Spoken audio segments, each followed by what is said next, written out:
Jack Reynolds had always been invisible to the world. A single father working 2 jobs, living paycheck to paycheck in a modest farmhouse on the outskirts of town, until that stormy Friday night when the sky literally fell before his eyes.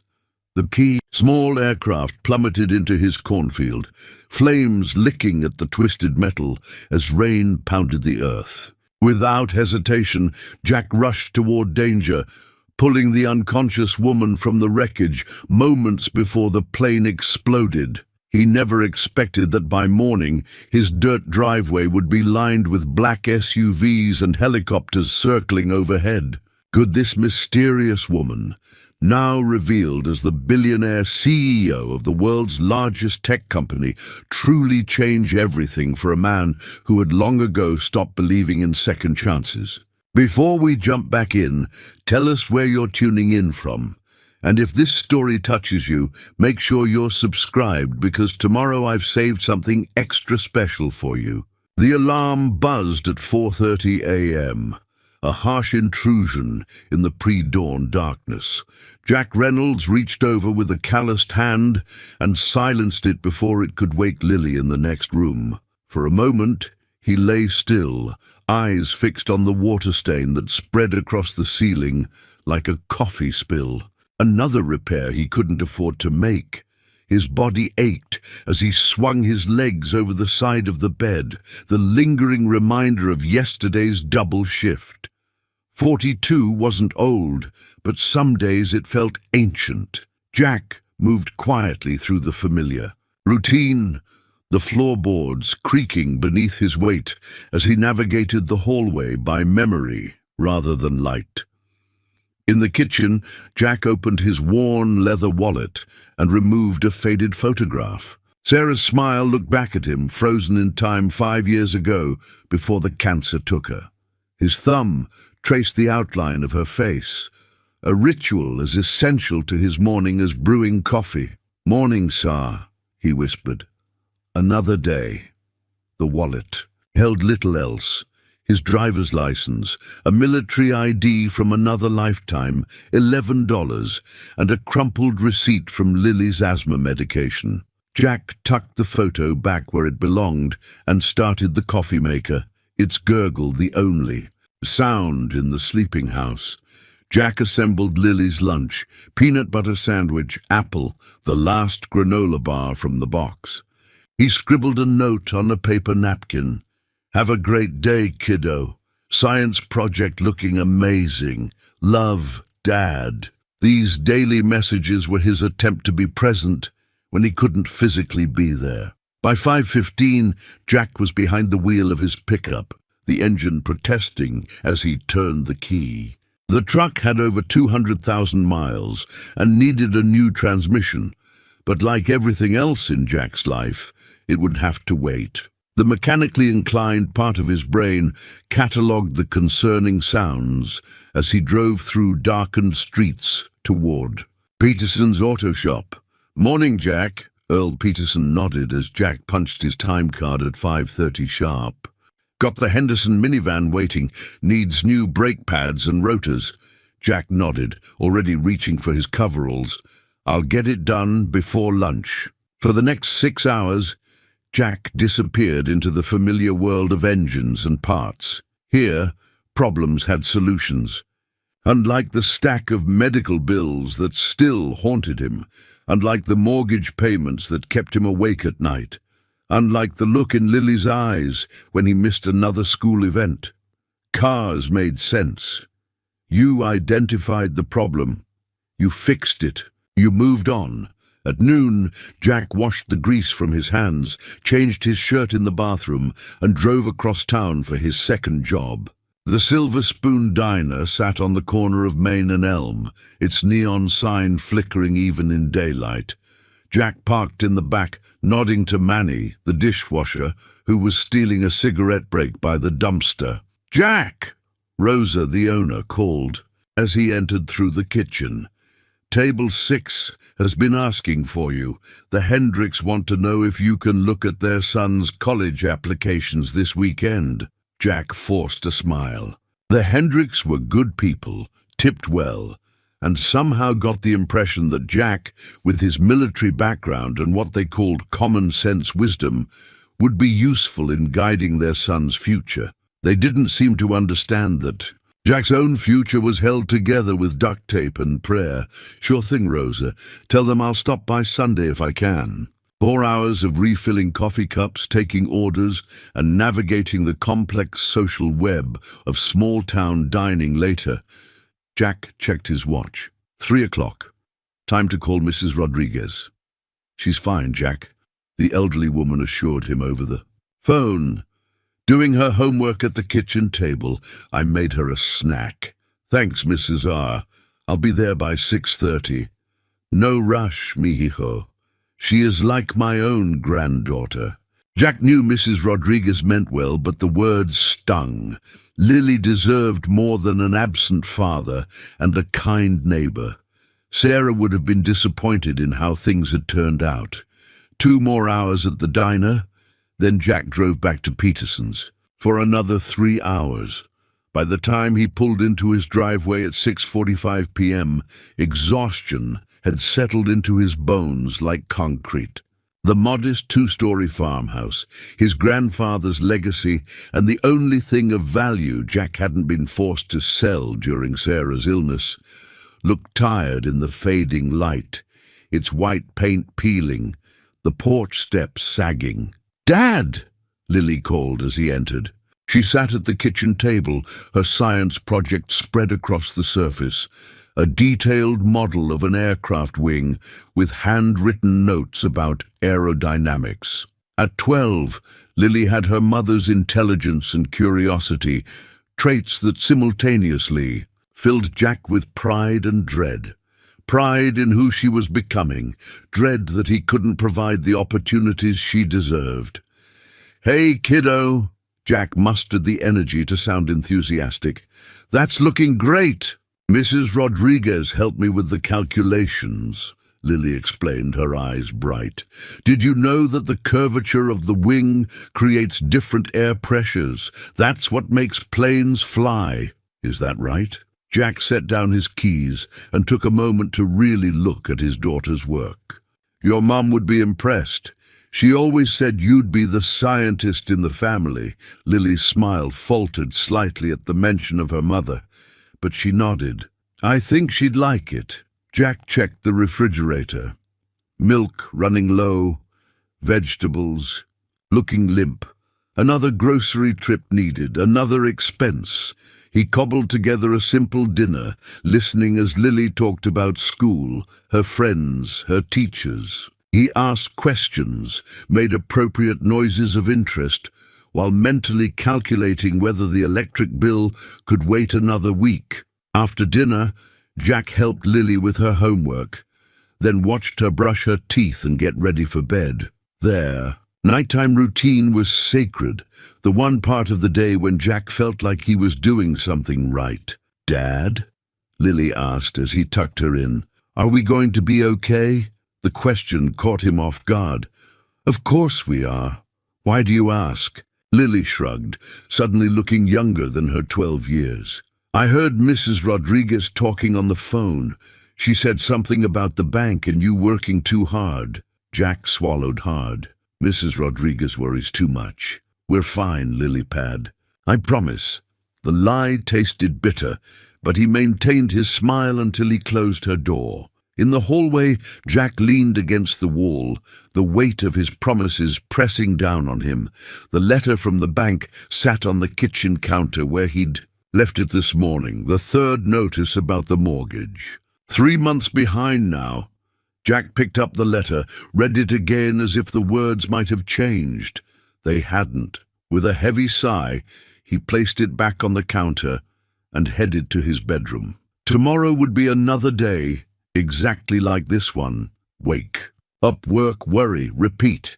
He sat on the edge of his bed, too tired to even remove his boots. Jack glanced at the photograph on his nightstand. Him, Sarah, and a 6-year-old Lily, all smiles at the county fair.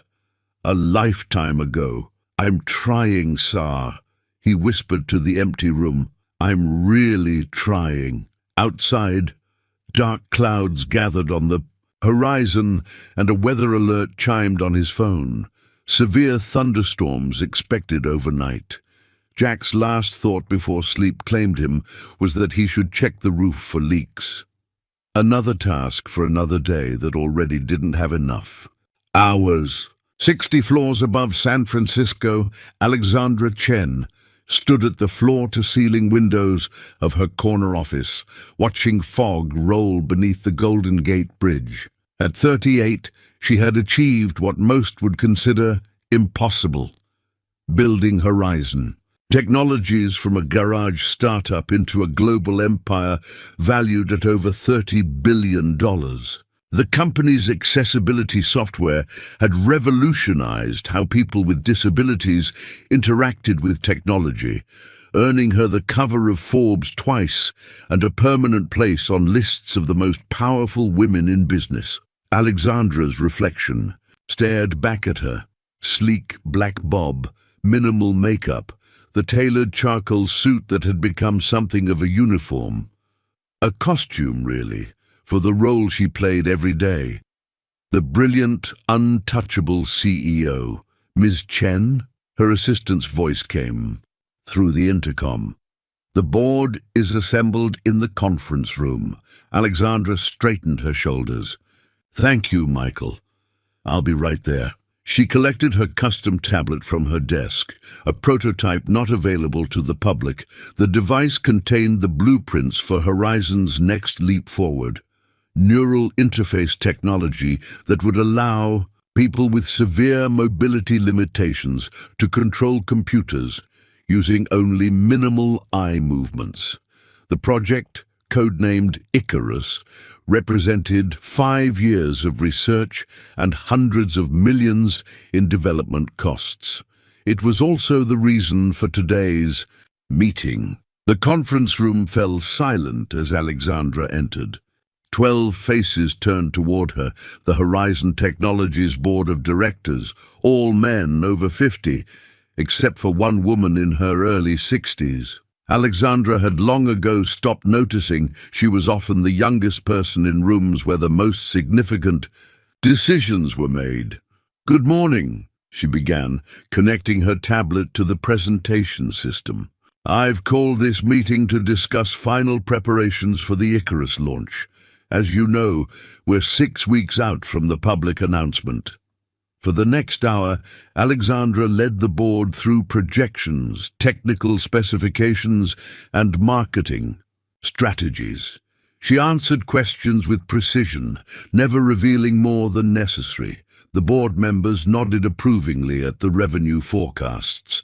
"One final matter," Alexandra concluded. "I'll be conducting a series of private meetings with our top potential investors next week. I've arranged these discussions away from Silicon Valley to avoid media attention." Martin Geller, the board chairman, frowned.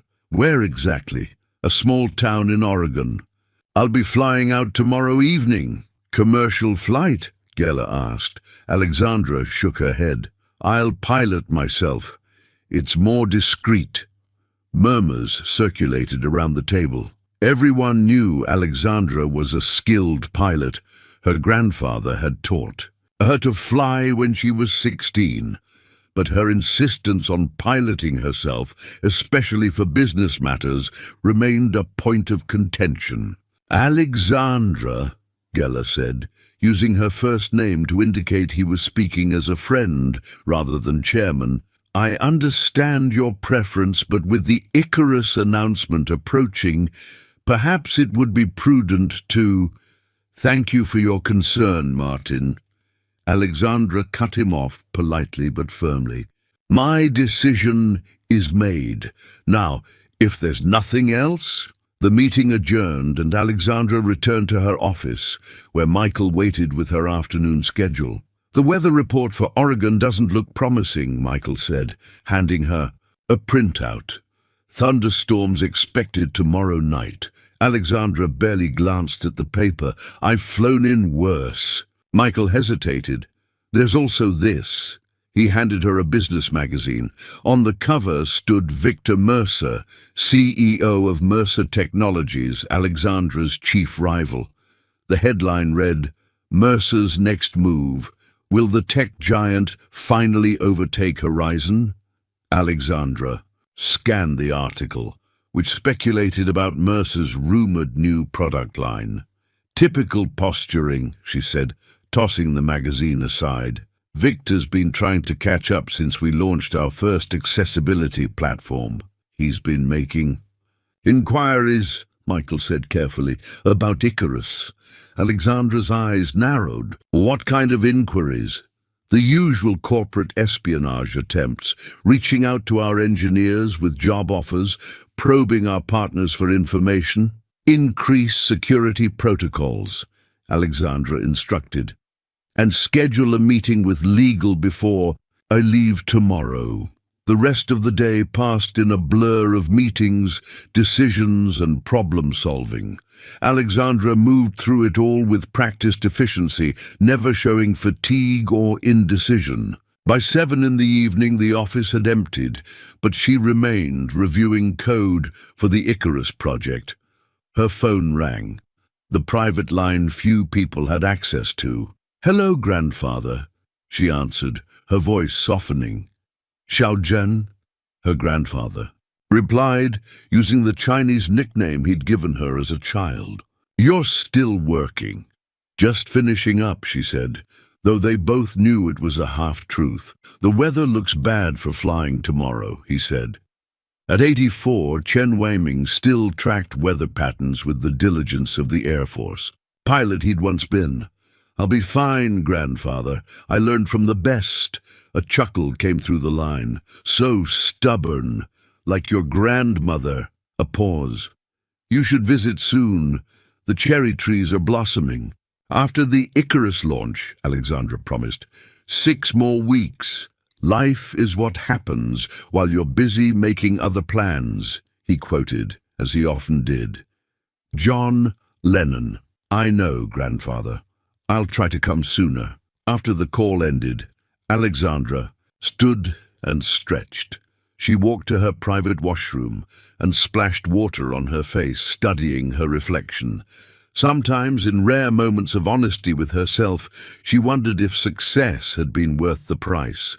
No husband, no children, few. Real friends. Just an empire built on brilliant ideas and relentless work. Alexandra pushed the thought away. She had created technology that helped millions of people live better lives. That was enough. It had to be. She collected her tablet and headed to the private elevator that would take her to the underground parking garage. Her Tesla waited in its reserved spot, but Alexandra barely noticed the luxury vehicle as she slid behind the wheel. Her mind was already on tomorrow's flight. The drive to her penthouse apartment took 20 minutes. Unlike her office, Alexandra's home was surprisingly modest in its furnishings, comfortable but uncluttered, with large windows overlooking the bay and walls adorned with her grandfather's photography. No assistant, no housekeeper. Her private space remained private.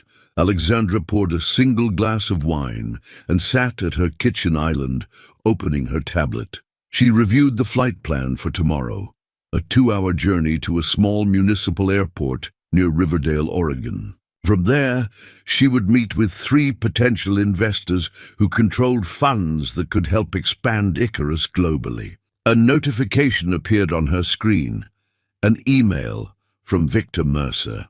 The subject line read simply, "Before you announce Icarus."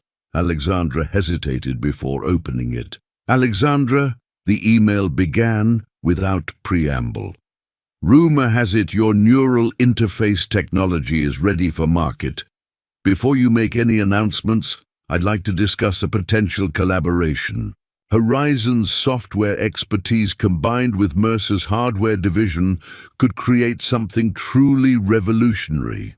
Consider it. VM." Alexandra deleted the email without replying. Victor had been trying to get access to Horizon's technology for Years, first through partnership offers, then through hiring away her employees, and occasionally through less ethical means. She had no intention of sharing Icarus, not when Horizon was poised to change the world again. She finished her wine and prepared for bed, setting her alarm for 5 a.m. Tomorrow would be a long day, culminating in the evening flight to Oregon. As she drifted towards sleep, Alexandra thought of her grandfather's words about the cherry blossoms. How long had it been since she'd taken time to notice such things? Years, probably. After Icarus, she murmured to herself. After Icarus, she would find balance. After Icarus, she would visit her grandfather more often. After Icarus, perhaps she would even take a vacation. Alexandra fell asleep to the sound of distant thunder, unaware that the storm forming hundreds of miles away would change everything she had planned for her carefully ordered life. The storm arrived earlier than forecast, turning the Friday evening shift at the Silver Spoon Diner into a quiet affair. Rain lashed against the windows, and thunder rumbled in the distance, keeping most regular customers at home. Jack wiped down the counter for the third time in an hour, glancing occasionally at the clock.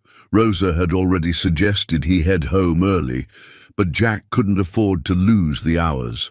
"Jack, this is ridiculous," Rosa finally said at 8 o'clock, hands on her hips. "We've had 2 customers in the last hour. Go home to your daughter. I'll still pay you for the full shift." Jack started to protest, but Rosa waved him off. "I'm not arguing. The roads are getting worse. Go now while you still can." With reluctant gratitude, Jack hung up his apron and collected his jacket. The rain had intensified, creating a grey wall of water outside the diner's windows. He called Mrs. Rodriguez to let her know he was heading home early. "Gracias a Dios," the elderly woman replied. "This storm is not good. The power is already flickering." Jack's truck struggled through puddles that were rapidly becoming small ponds on the rural roads. The windshield wipers worked frantically but couldn't quite keep up with the deluge. Lightning split the sky, illuminating the landscape in brief, harsh flashes. In one such flash, Jack caught sight of something in the sky that didn't belong. There, a small aircraft flying dangerously low. "What the hell?" Jack muttered, slowing the truck to better track the plane. It was a single-engine craft, the kind wealthy hobbyists flew, and it appeared to be in trouble. Even with his limited knowledge of aviation, Jack could tell the plane was fighting to maintain altitude, its path erratic against the storm-darkened sky. Another lightning strike revealed the aircraft banking sharply, descending rapidly. Jack pulled his truck to the shoulder of the road, eyes fixed on the struggling plane. He reached for his phone, dialing 911 with one hand, while keeping his gaze on the aircraft. "Wevan, what's your emergency?" "There's a plane going down," Jack reported, voice steady from years of military training that taught him to remain calm in crisis. "Small aircraft, looks like a single engine. It's about to crash in the fields off County Road 27, near the old Miller property." "Sir, can you verify your location?" "We're receiving multiple emergency calls due to the storm, and response times may be—" The dispatcher's voice faded from Jack's awareness as he witnessed the plane's engine sputter and fail. The aircraft went silent for one terrible moment, then began a spiraling descent. Jack dropped the phone and threw his truck into drive, racing down the road toward where he anticipated the crash.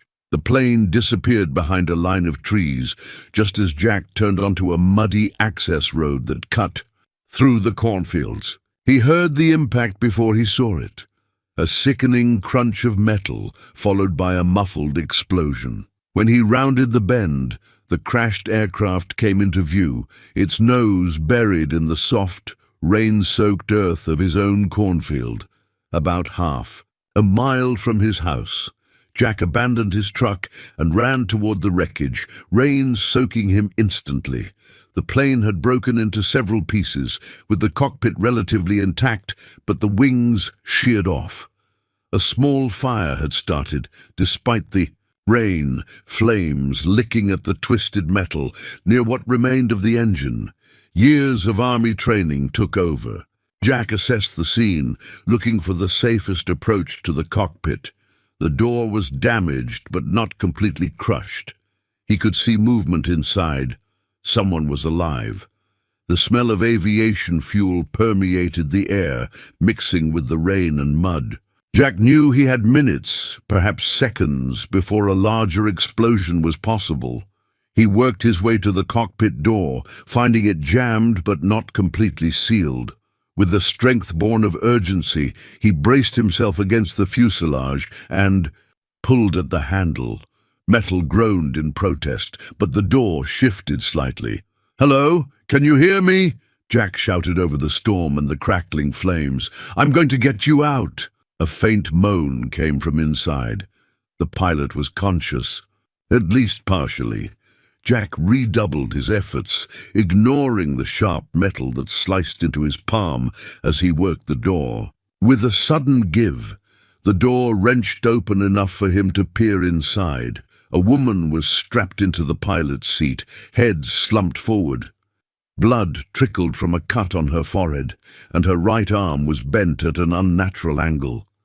Dark hair obscured her face, but her shallow breathing confirmed she was alive.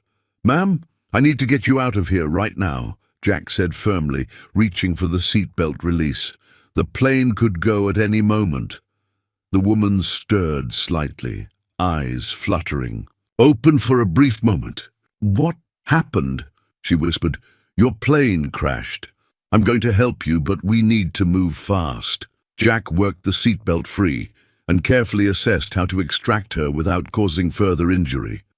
Her right arm was definitely broken, and he suspected she had a concussion based on her disorientation. The fire spread to another portion of the wreckage, and Jack knew their time had run out. With as much care as haste would allow, he slid one arm under her knees and the other behind her shoulders, lifting her from the cockpit. She was lighter than he expected, her body limp against his chest as he navigated away from the wreckage. Jack had carried her about 50 yards when the fire reached the fuel tank. The explosion knocked him forward, the concussive force throwing them both to the ground. Jack instinctively curled his body around the injured woman, shielding her from debris that rained down around them. For several moments they lay in the mud, the heat of the burning plane at their backs, contrasting with the cold rain pelting them from above. Jack quickly checked the woman for new injuries from the fall, relieved to find none immediately apparent. She had lost consciousness again, her features peaceful despite the circumstances. With the immediate danger from the explosion past, Jack lifted her once more and began the long walk through the storm toward his house.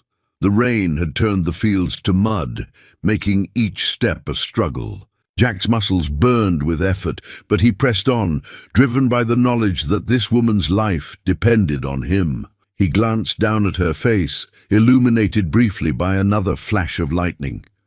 Despite the smudges of ash and blood, he could tell she was striking. High cheekbones, defined jawline, the kind of face that commanded attention. Her clothes, what he could see of them beneath her flight jacket, were clearly expensive. A substantial watch glinted on her left wrist, its face cracked from the impact.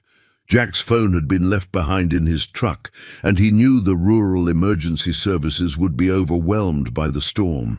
Even if they weren't, the flooded roads would slow their response significantly.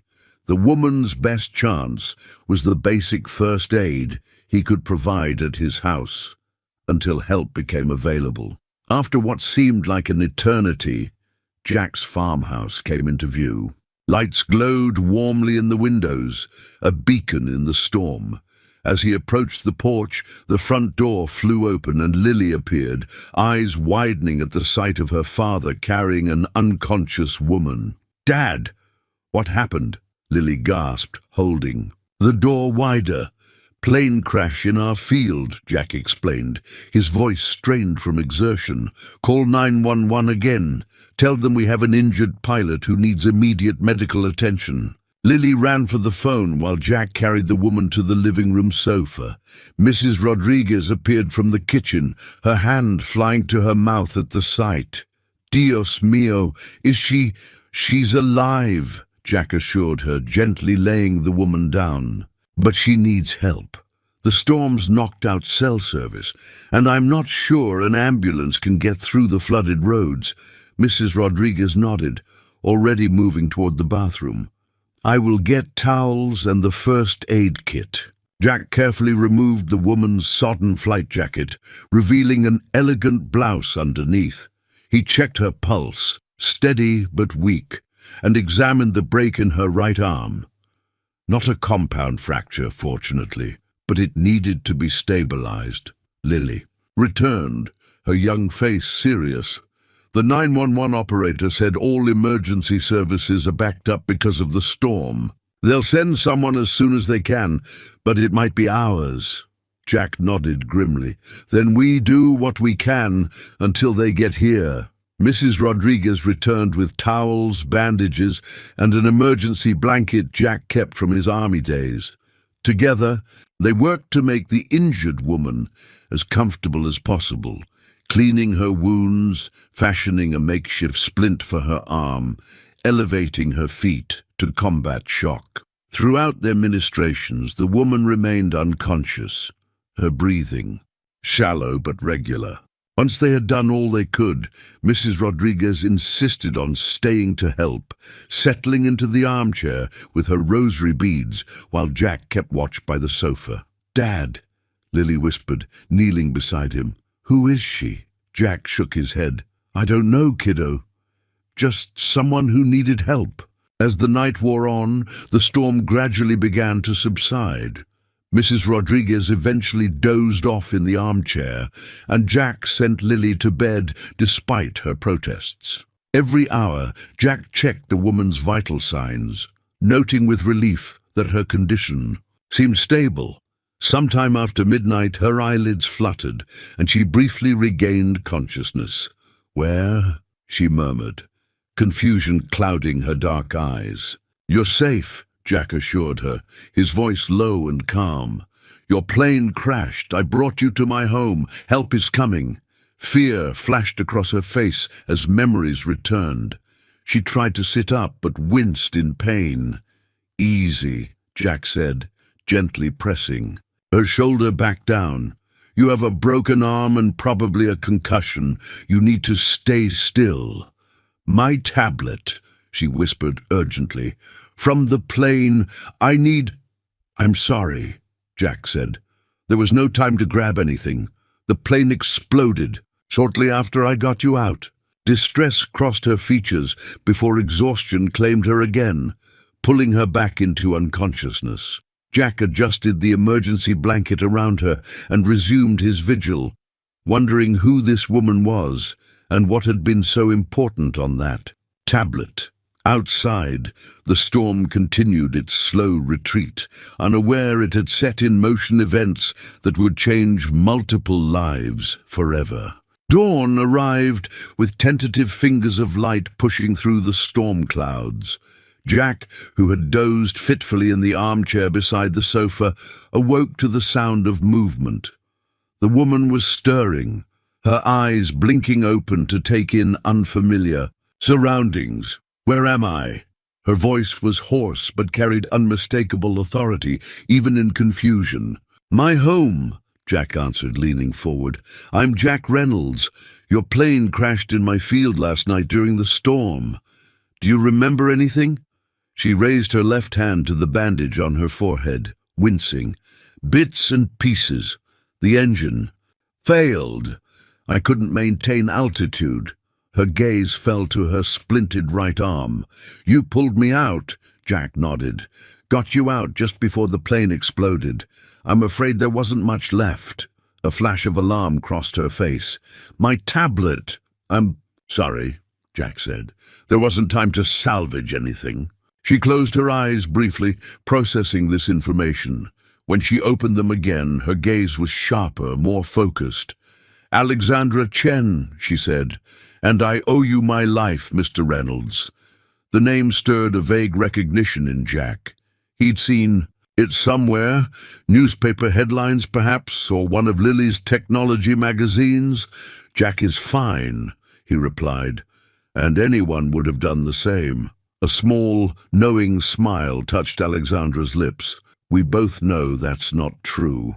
She attempted to sit up, grimacing with the effort. Jack moved to assist her, arranging pillows to support her back. Easy. You've got a concussion and a broken arm. The roads were flooded last night, so emergency services couldn't get through. I should check if they're clear now. As if on cue, Mrs. Rodriguez appeared in the doorway, already dressed for the day. The phones are working again, she announced, and the roads are passable. Shall I call for an ambulance? Please. Jack nodded. And some coffee, I think, Mrs. Rodriguez added, her kind eyes assessing Alexandra. You look like you could use it, dear. Once Mrs. Rodriguez had left, Alexandra's gaze traveled around the modest living room, taking in the worn furniture, the family photos, the science project materials scattered on the dining table. Her eyes lingered on an old photograph of Jack. In military uniform, army, she asked. 10 years, mechanic with the 3rd Infantry Division. Alexandra nodded, then glanced at her damaged watch. An elegant timepiece that probably cost more than Jack's truck. The glass was cracked, and the hands had stopped at 8:47. What time is it now? Just after 6, Jack replied. Lily appeared in the doorway, still in her pajamas, eyes wide with curiosity. Dad, is she awake? Jack beckoned his daughter forward. Lily, this is Ms. Chen. Ms. Chen, my daughter Lily. Alexandra, please, she corrected, offering Lily a smile that transformed her face, softening the executive into something more approachable. That's an impressive project you're working on. She nodded toward the dining table. Lily brightened immediately. It's about aerodynamics. For the science fair. I'm showing how different wing designs affect lift and drag. I'd love to hear more. About it, Alexandra said, and to Jack's surprise, she seemed genuinely interested rather than merely polite. Mrs. Rodriguez returned with coffee for the adults and hot chocolate for Lily. Ambulance will be here in 20 minutes, she reported. The storm has cleared, but there are many emergencies this morning. Alexandra took a careful sip of coffee. This is excellent, thank you. She turned to Jack. I need to contact my office. They'll be concerned when I didn't arrive for my meetings. Phone's in the kitchen, Jack offered, though cell service should be working again too. Alexandra reached into her pocket and produced a sleek smartphone, surprisingly intact, reinforced. Case, she explained, seeing Jack's expression. I work in tech. We prepare for accidents. She made a brief call, speaking in clipped, precise sentences to someone named Michael, explaining her situation without unnecessary details. The person on the other end apparently had many questions, which Alexandra answered with growing impatience. Yes, Michael, I understand the implications. No, the prototype wasn't recovered. Send the helicopter to... She glanced at Jack questioningly. 1478 County Road 27, Riverdale, he supplied. Alexandra relayed the address. And Michael, discretion is essential. She ended the call and exhaled slowly. My team will be here within 2 hours. Team? Jack asked. Horizon Technologies, Alexandra clarified. I'm the CEO. Now Jack placed the name. Horizon Technologies was one of the largest tech companies in the world, known for its innovative accessibility software. Its founder and CEO was indeed a woman, named Alexandra Chen, whose face occasionally appeared on business magazines. Lily's eyes widened. "You make the TouchSpeak app. My friend Jamie uses it. He has cerebral palsy, and it helps him talk to us." Alexandra's expression softened again. "That's right. It's one of our most important products." "And you're a pilot too?" Lily asked, impressed. "My grandfather taught me," Alexandra confirmed. "He was a fighter pilot." The conversation continued over breakfast, which Mrs. Rodriguez insisted on preparing despite Alexandra's protests. Jack observed the strange tableau. His daughter chatting animatedly with the billionaire CEO in their humble kitchen, while his elderly neighbor fussed over them all. Alexandra answered Lily's questions about technology and flight with genuine engagement, occasionally stopping to press her hand against her temple when the pain from her concussion flared. Despite her injuries and disheveled appearance, she maintained an aura of quiet authority. When Lily explained her science project in greater detail, Alexandra listened attentively, then made several suggestions that had Lily scribbling notes. Excitedly, Jack watched in amazement as this powerful executive, who likely commanded boardrooms and managed billions in assets, took his daughter's project as seriously as any corporate initiative. "You have a remarkable daughter, Jack," Alexandra commented when Lily went to retrieve her project notebook. "She has an intuitive understanding of engineering principles." "Gets her intelligence from her mother," Jack said, a familiar ache accompanying the words. "Sarah was the smart one." "Was?" Alexandra asked gently. "Cancer, 5 years ago." Alexandra's expression showed genuine sympathy, untainted by pity. "I'm sorry for your loss." The conversation paused as the sound of vehicles approaching drew their attention. Jack looked out the window, expecting to see an ambulance. Instead, a convoy of black SUVs was making its way up his dirt driveway, followed by the distant thrum of helicopter rotors. "Your team, I presume?" he said, turning back to Alexandra. She nodded, looking slightly embarrassed. "I apologize for the intrusion. They tend to overreact." Within minutes, Jack's quiet farmhouse was transformed into a hive of activity. Security personnel in discreet suits secured the perimeter, medical staff attended to Alexandra, and a harried-looking man in his early 30s, whom Jack assumed was Michael, hovered anxiously nearby, tablet in hand. "The board is demanding updates," he was saying to Alexandra, "and the investors are threatening to pull out if we don't reschedule immediately." "Michael," Alexandra cut him off firmly, "I nearly died last night. If Mr. Reynolds hadn't risked his life to pull me from that wreckage, you'd be planning a very different press conference right now. So before we discuss anything else, I need you to ensure he's properly thanked."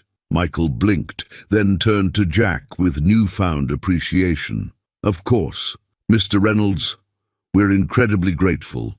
Anything you need, anything at all, Horizon Technologies is at your service." Jack shifted uncomfortably under the attention. Just did what anyone would do. Alexandra caught his eye from where medics were examining her, a knowing look passing. Between them, they both recognized the polite fiction in his words.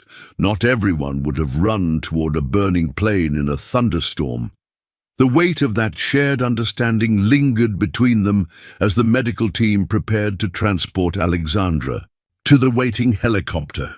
The storm had passed, but its aftermath lingered. Roads remained partially flooded, power outages affected scattered areas throughout the county, and the local news reported numerous accidents and property damage. These circumstances, combined with Alexandra's condition, led the medical team to a reluctant conclusion.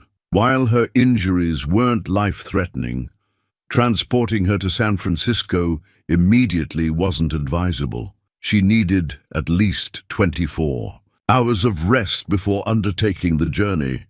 "I'll arrange accommodations at the nearest suitable hotel," Michael declared, fingers already flying across his tablet. "That won't be necessary," Alexandra said, surprising everyone, including herself. "If Mr. Reynolds doesn't object, I'd prefer to remain here overnight." Jack, who had been quietly observing the corporate invasion of his home, raised his eyebrows. "You're welcome to stay, but I'm sure you'd be more comfortable at a hotel." Alexandra shook her head, then winced at the movement. "The nearest decent hotel is over an hour away. Here, I can truly rest without journalists potentially catching wind of my location." She glanced at Michael. "And I suspect my security team would prefer a location they've already assessed." The head of security, a stoic woman named Diana, nodded almost imperceptibly. Jack recognized military bearing when he saw it. Former special forces, if he had to guess. "We'll maintain a discreet presence," Diana stated. "2 team members on rotation, and we'll handle all communications protocols." Jack found himself agreeing to this arrangement, though the thought of hosting a billionaire CEO overnight in his modest farmhouse was mildly terrifying. Mrs. Rodriguez, however, seemed delighted by the challenge, immediately taking inventory of the pantry and declaring that she would prepare a proper dinner worthy of their guest. Most of Alexandra's entourage departed by mid-morning, leaving behind only Diana, another security team member named Carter, and a medical assistant who would monitor Alexandra throughout the day. Michael reluctantly returned to San Francisco. On the helicopter, clutching a list of urgent instructions from his boss. With the house relatively quiet again, Lily eagerly returned to her science project, emboldened by Alexandra's earlier interest.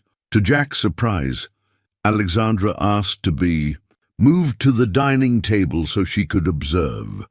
"The trick with wing design," Alexandra explained, as Lily adjusted the paper airfoil on her model, "is finding the perfect balance between lift and stability." Jack, working in the kitchen to repair a leaky faucet that had worsened during the storm, listened to their conversation with growing amazement. Alexandra spoke to Lily without condescension, explaining complex aerodynamic principles in terms the 12-year-old could understand without oversimplifying the science.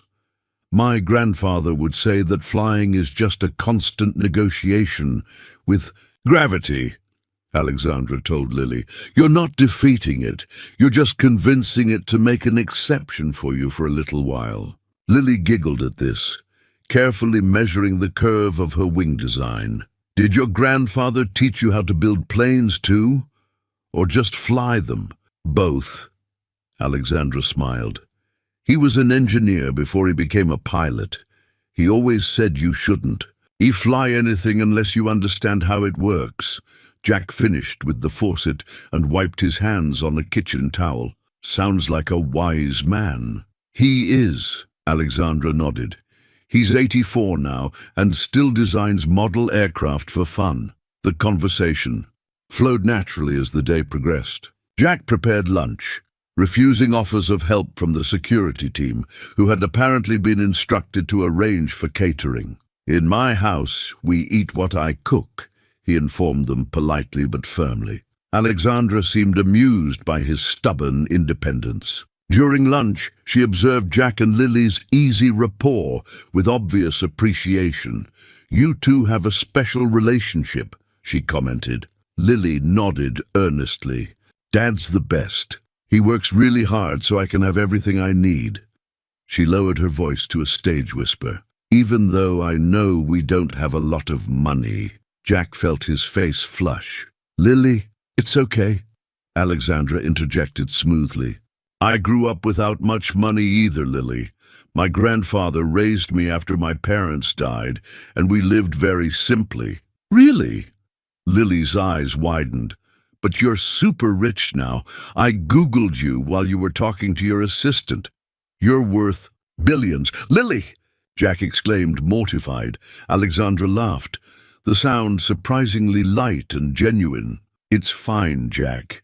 And yes, Lily, my company's worth billions now, but it wasn't always that way. I started Horizon Technologies in a garage with just one computer and a lot of determination.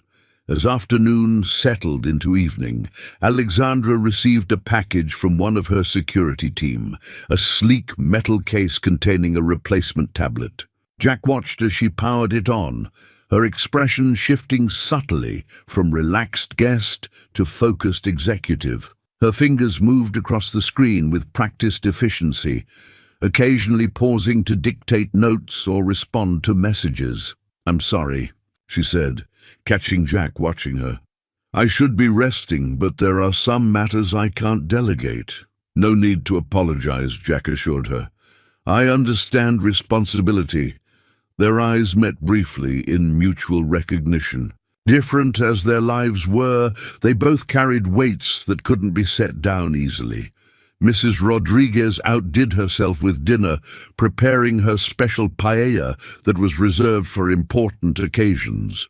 The meal brought everyone to the table: Jack, Lily, Alexandra, and even the security team, who relaxed their professional demeanor slightly in the face of Mrs. Rodriguez's insistence that no one stands guard during dinner in my kitchen. As they ate, Alexandra shared stories of her early days building her company, carefully edited for a 12-year-old's ears, but still conveying the challenges and triumphs of creating something from nothing.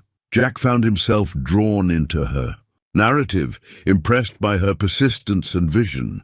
In turn, Jack spoke of his military service, his life with Sarah, and the adjustments of becoming a single father. Alexandra listened with genuine interest, asking thoughtful questions that suggested she valued his experiences. After dinner, while Lily finished her homework and Mrs. Rodriguez supervised, Jack found Alexandra examining the family photographs on the living room mantel.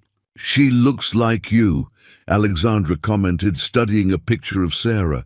"Your wife, around the eyes and smile." Jack nodded, the familiar ache in his chest present but muted. "Everyone said that. She was the smart one, like I mentioned.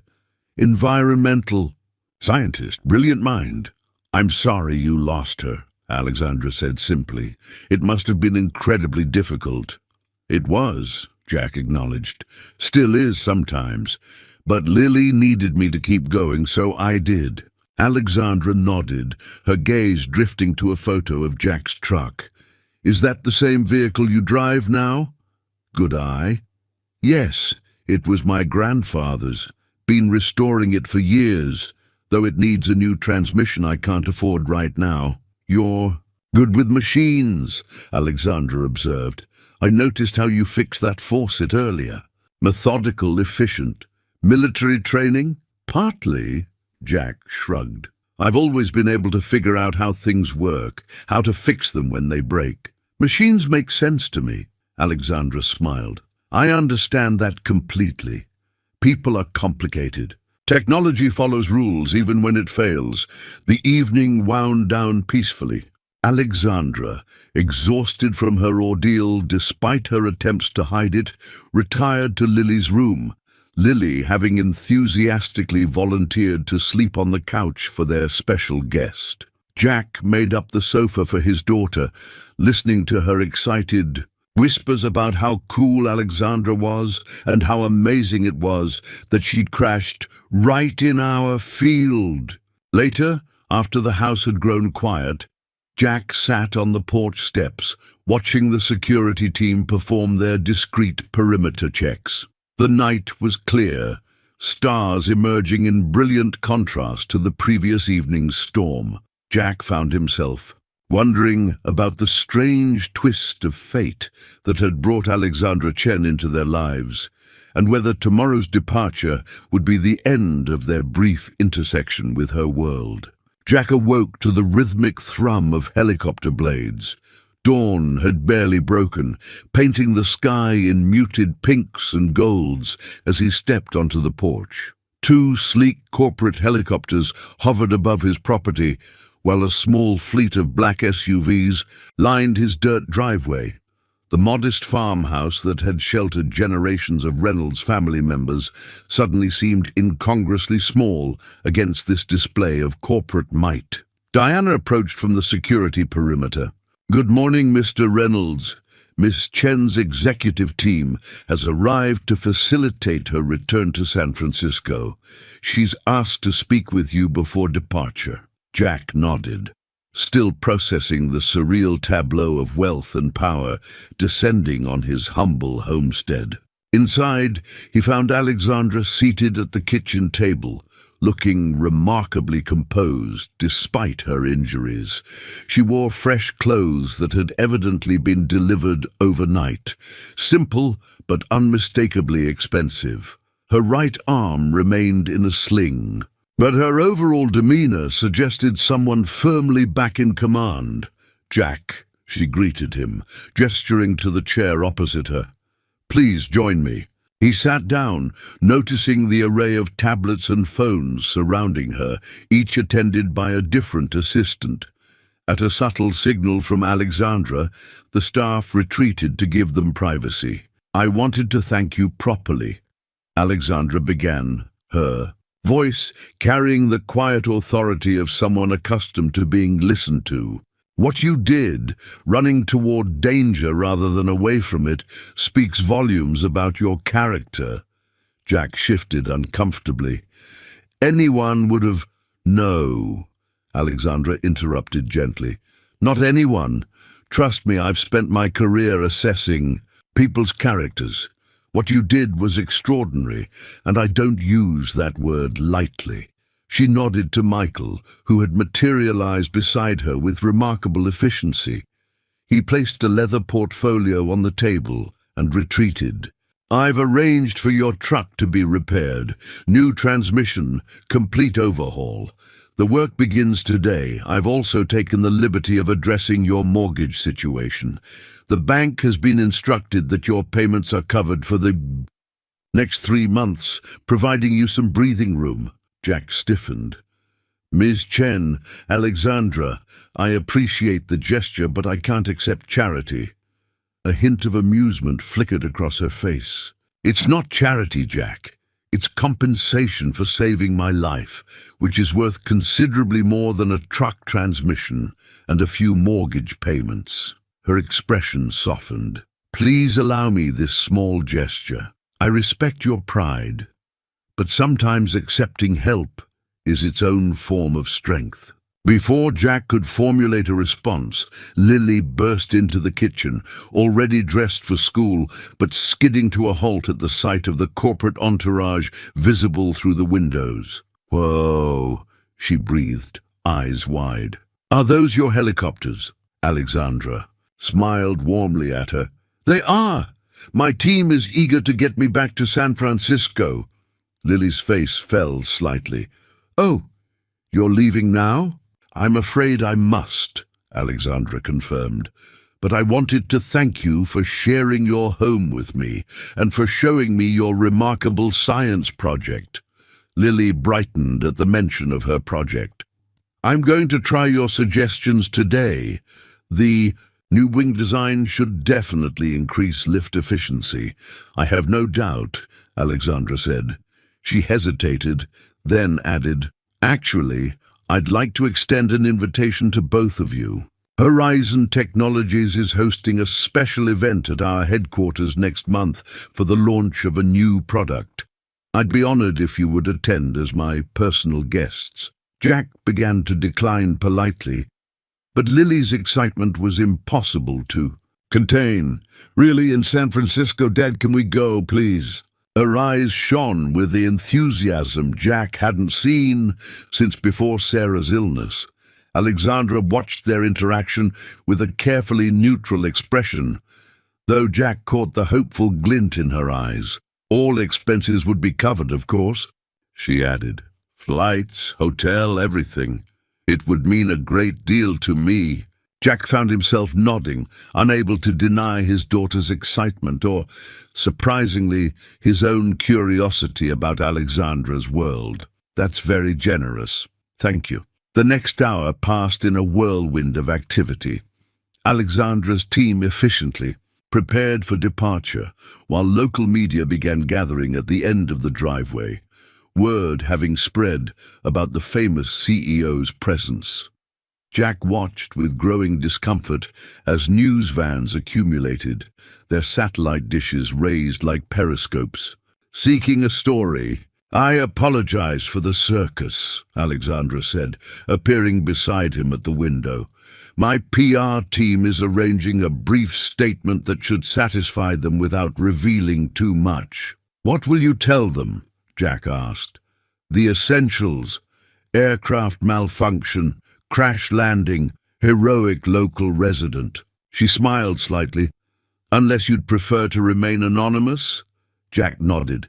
If possible, I'm not looking for attention. I understand, Alexandra assured him. We'll respect your privacy. When the time came for departure, Alexandra addressed her team with brisk efficiency, issuing final instructions before turning to Jack and Lily for farewell. To Jack's surprise, she embraced Lily warmly. Keep working on those wing designs, she told the girl. Engineers like you are exactly what my company needs. To Jack, she extended her left hand, her right still secured in the sling. Thank you again, Jack Reynolds, for everything. Their handshake lingered a moment longer than necessary, an unspoken connection passing between them. Jack was struck by the contradiction in her grip, soft skin but firm pressure, much like the woman herself. Take care of yourself, Alexandra, he said simply. With a final nod, she was escorted to the waiting helicopter, her security team forming a protective barrier against the distant press. Jack and Lily stood on the porch, watching as the aircraft lifted into the clear morning sky, banking gracefully before heading west. The property seemed strangely empty after the departure of Alexandra's entourage. Jack and Lily returned to their normal routine, school for her, work for him.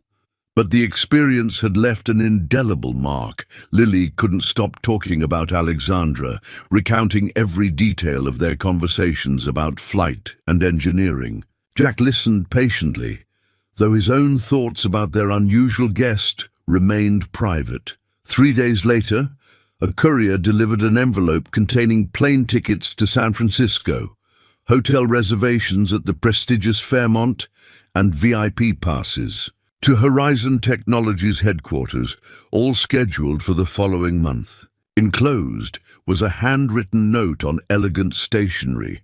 The invitation stands. I hope you'll both consider it. AC. That evening, Jack sat at his grandmother's worn oak table, examining the old recipe book she'd left him, one of the few family heirlooms he hadn't been forced to sell during Sarah's illness. He ran his fingers over the faded handwriting, recipes that had fed generations of Reynolds family members through good times and bad. What do you think, Sir? He murmured to the empty kitchen, a habit he'd developed in the years since her death. Should we go?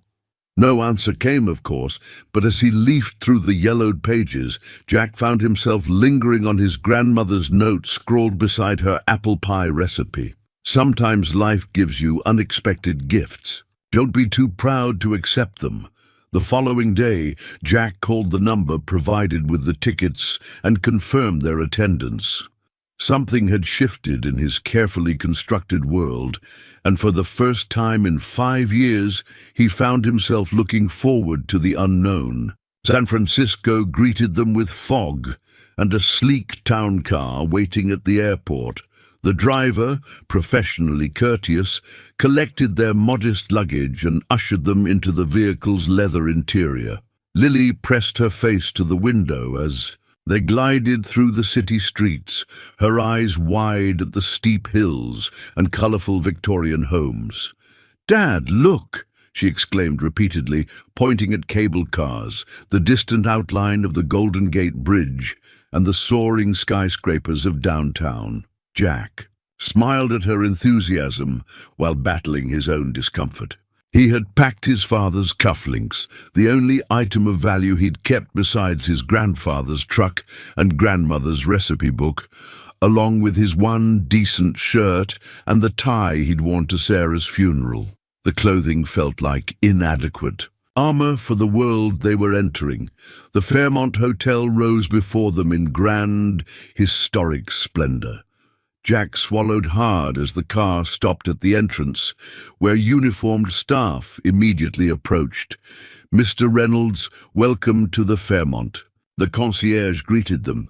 "Miss Chen has arranged everything for your stay. Please allow us to escort you to your suite." Suite, not room.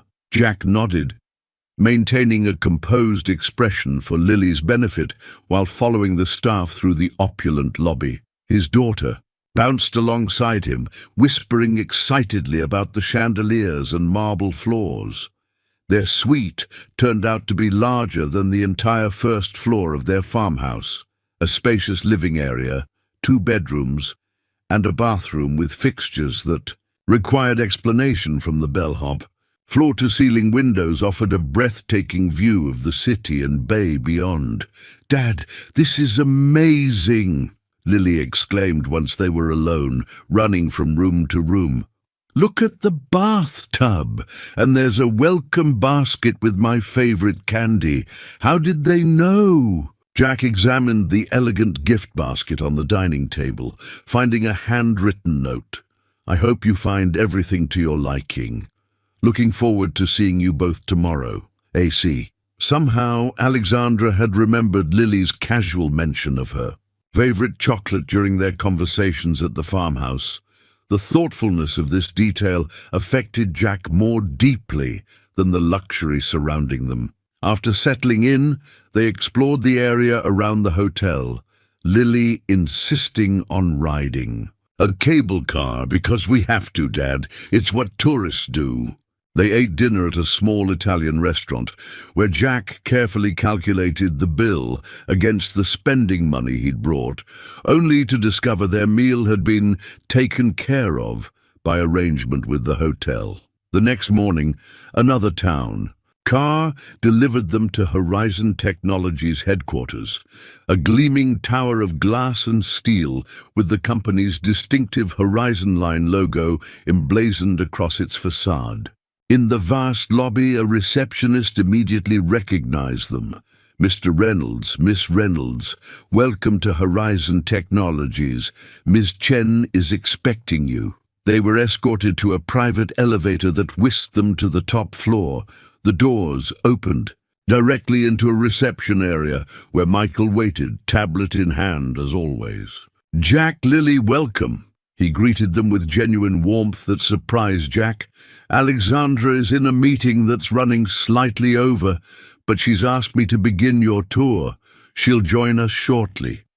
What followed was a dizzying journey through the inner workings of one of the world's most innovative companies. Michael led them through research laboratories where engineers demonstrated prototypes of technologies Jack had never imagined. Lily asked questions that impressed even the senior developers, who exchanged knowing glances at her precocious understanding. In the Educational Technology Division, they were introduced to a program for young innovators that partnered with schools nationwide. The program director, Dr. Eliza Washington, took a special interest in Lily, discussing her science project in detail. "We have a STEM camp coming up this summer," Dr. Washington mentioned. Lily would be an excellent candidate. Before Jack could explain that such opportunities were beyond their means, Michael interjected smoothly.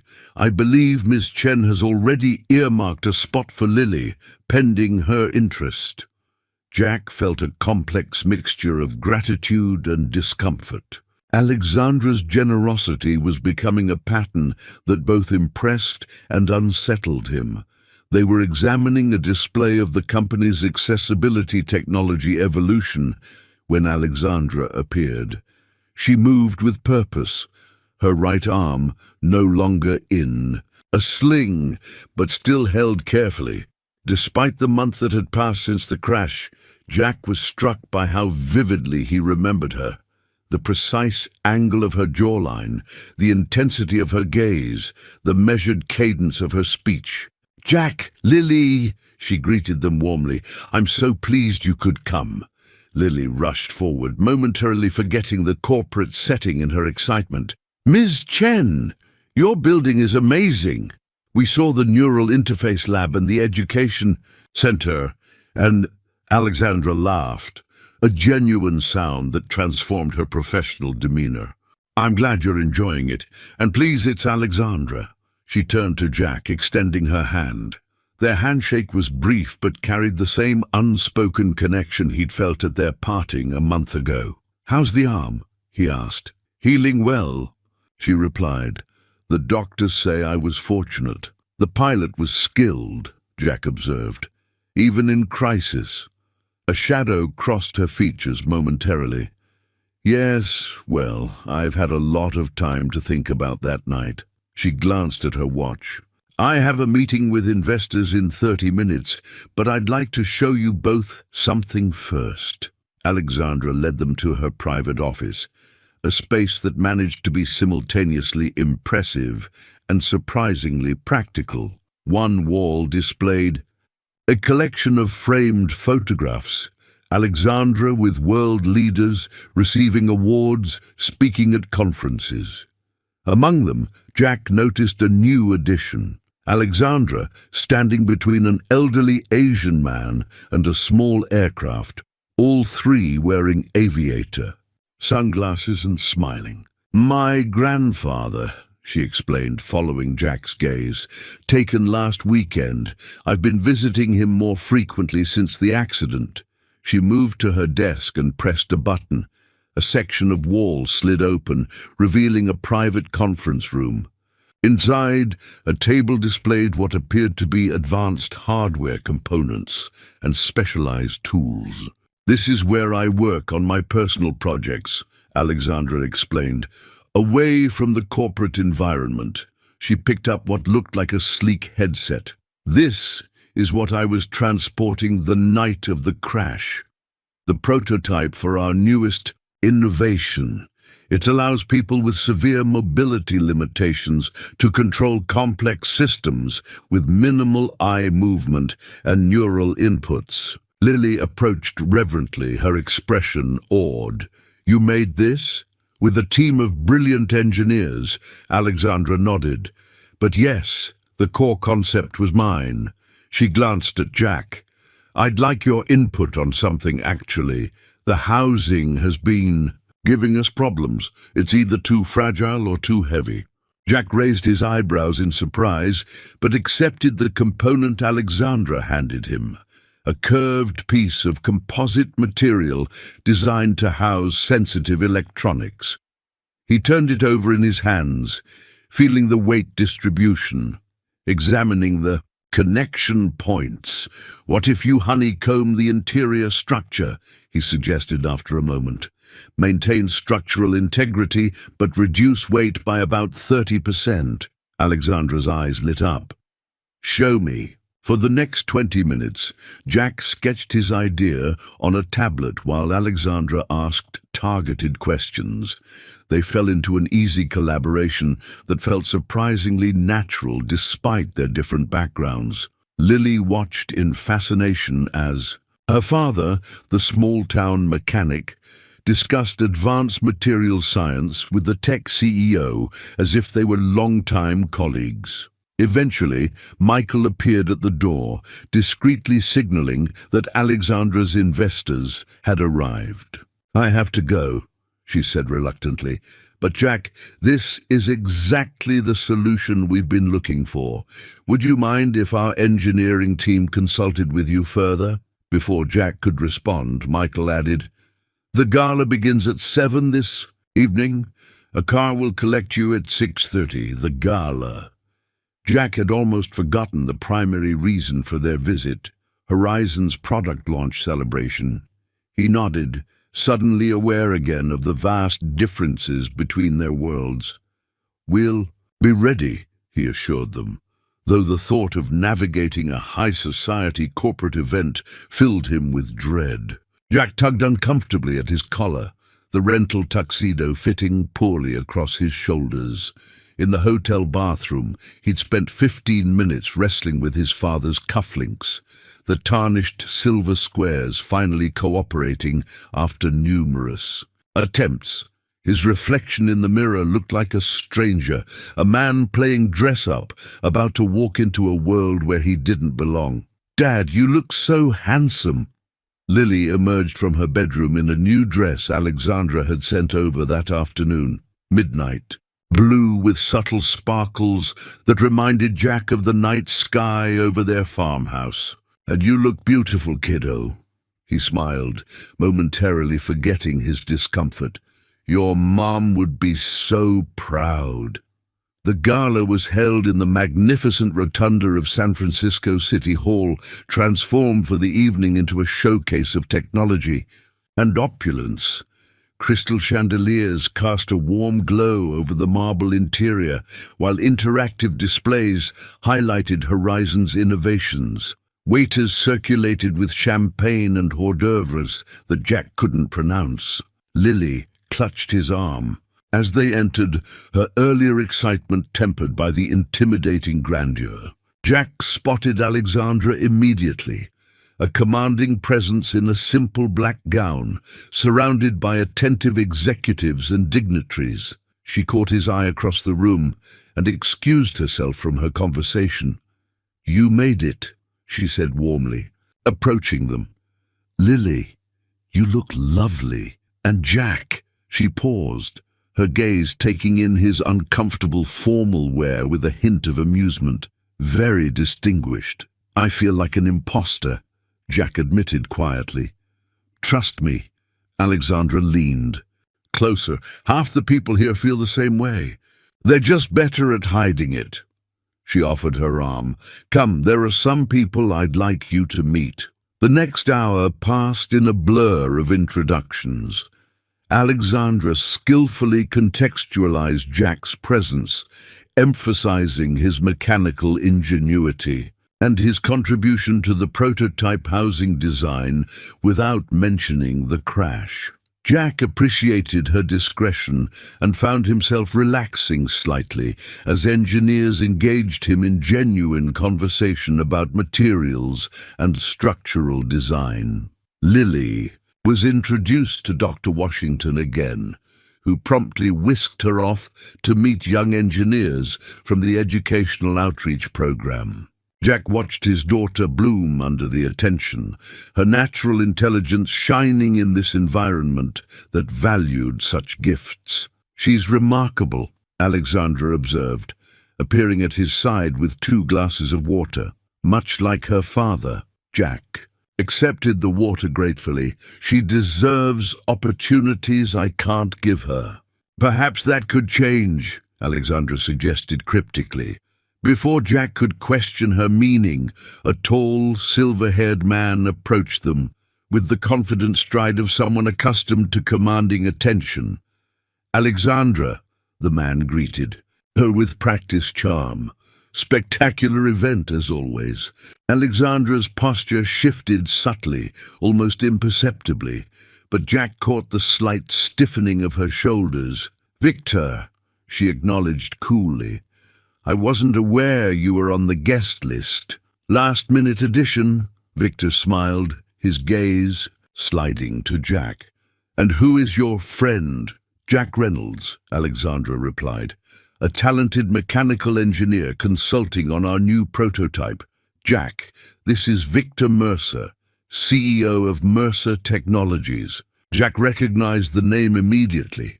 Horizon's chief competitor and, if business magazines were to be believed, Alexandra's longtime rival. The men shook hands, Victor's grip unnecessarily firm. Consulting, Victor's tone suggested he didn't believe it. How fortuitous that Ms. Chen found you. Excuse us, Victor, Alexandra said smoothly. I need to borrow Jack for a moment. She guided Jack toward a quieter corner of the rotunda, her expression composed but eyes alert. I apologize for that. Victor and I have a complicated history. Corporate rivalry? Jack asked. Among other things, Alexandra sighed. He's been trying to acquire Horizon's accessibility technology for years, first through partnership offers, then through hiring away my engineers, and lately through less ethical means. Jack frowned. What do you mean? Alexandra hesitated, then made a decision. There's something I haven't told you about the night of the crash. The NTSB investigation found irregularities. Evidence suggesting the plane's fuel line may have been tampered with. Jack felt a cold weight settle in his stomach. Sabotage? It's being investigated, Alexandra said carefully.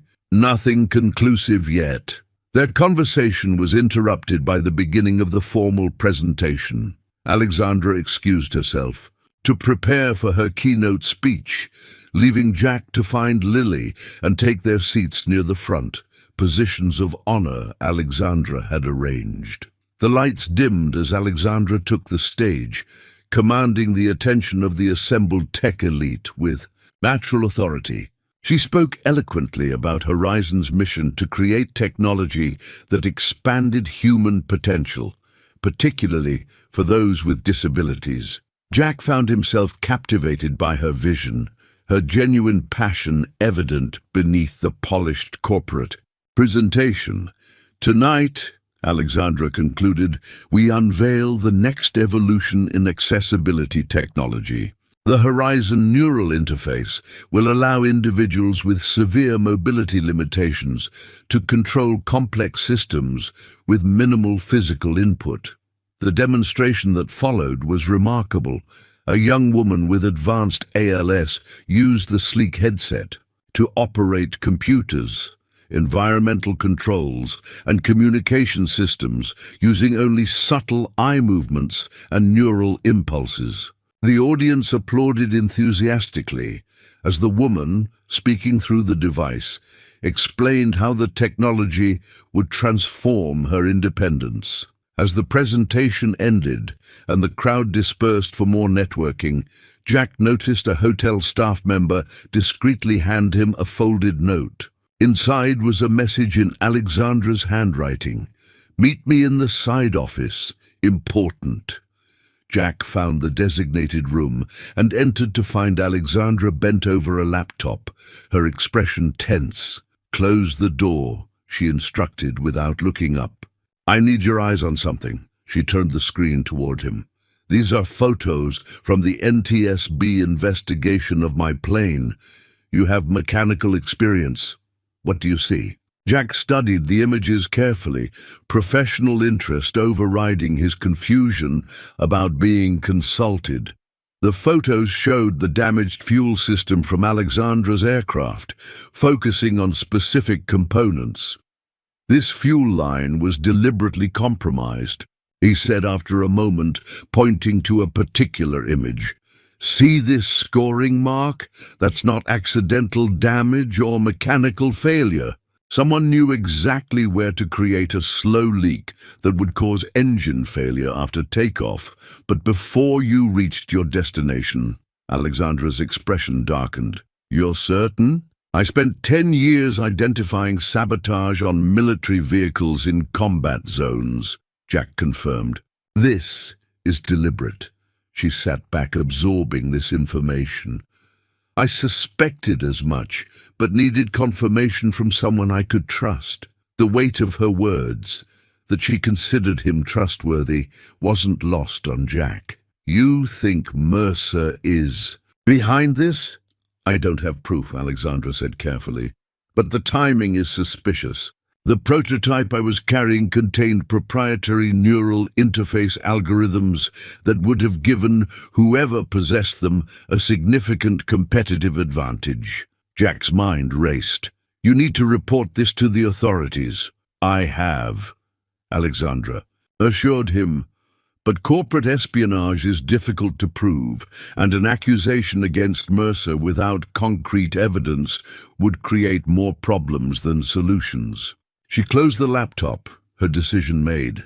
Jack, I need to ask you something important.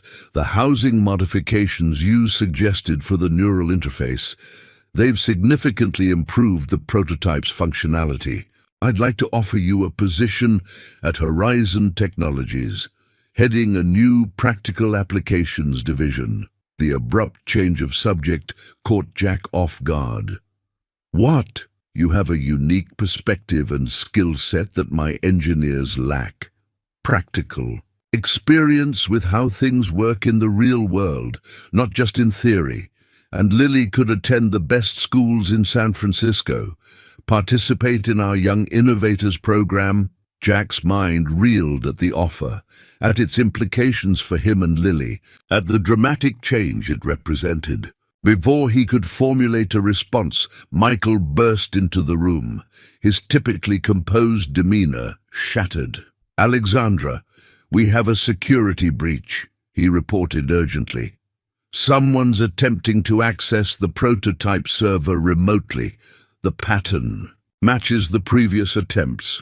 Alexandra was on her feet instantly. Lock down the system. Full security protocol.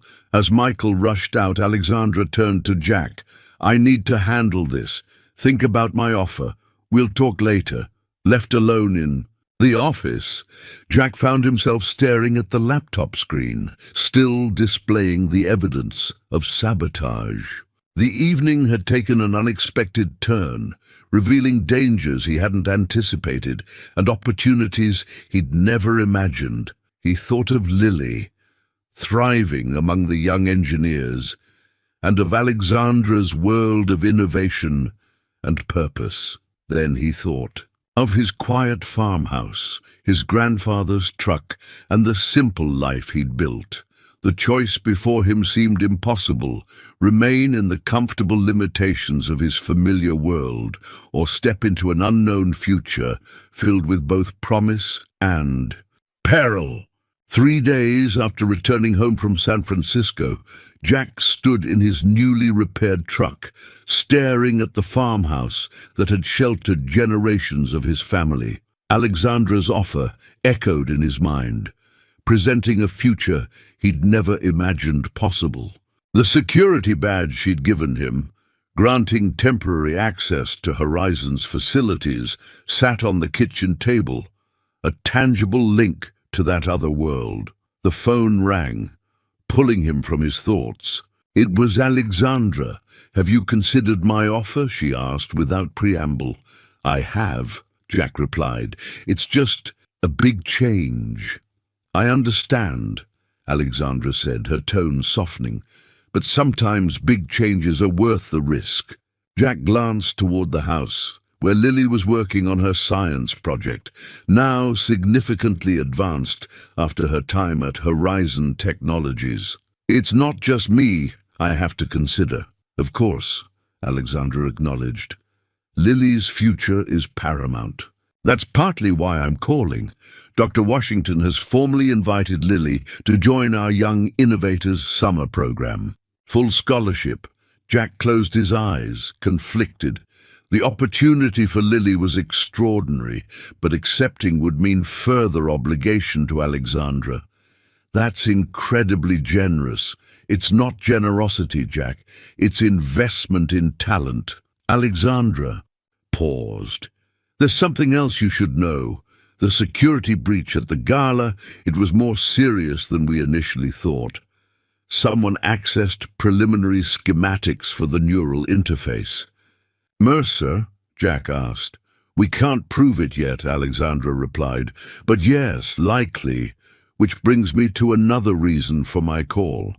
The security team has identified an unusual access pattern in our systems over the past month, specifically targeting information about you and Lily.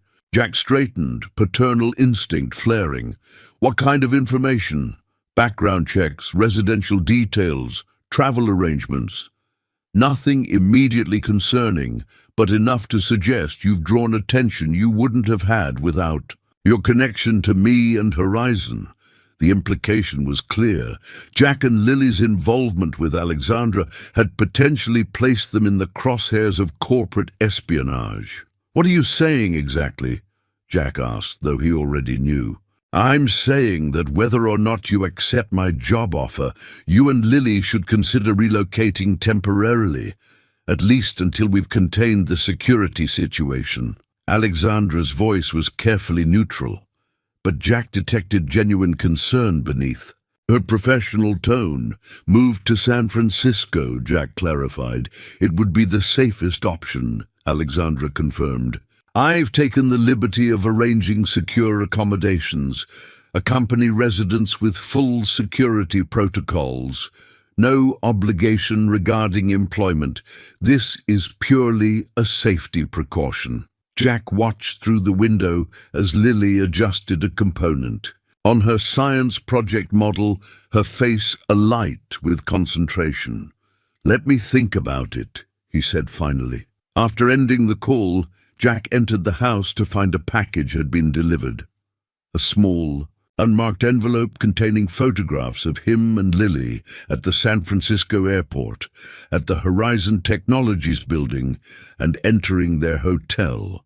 No note, no explanation, just a clear message. They were being watched. That evening, after Lily was asleep, Jack called Alexandra back. "We'll come," he said simply, "but I need to understand exactly what we're walking into." "I'll send the jet tomorrow," Alexandra replied, relief evident in her voice. "And Jack, thank you for trusting me." The following days passed in a whirlwind of preparation.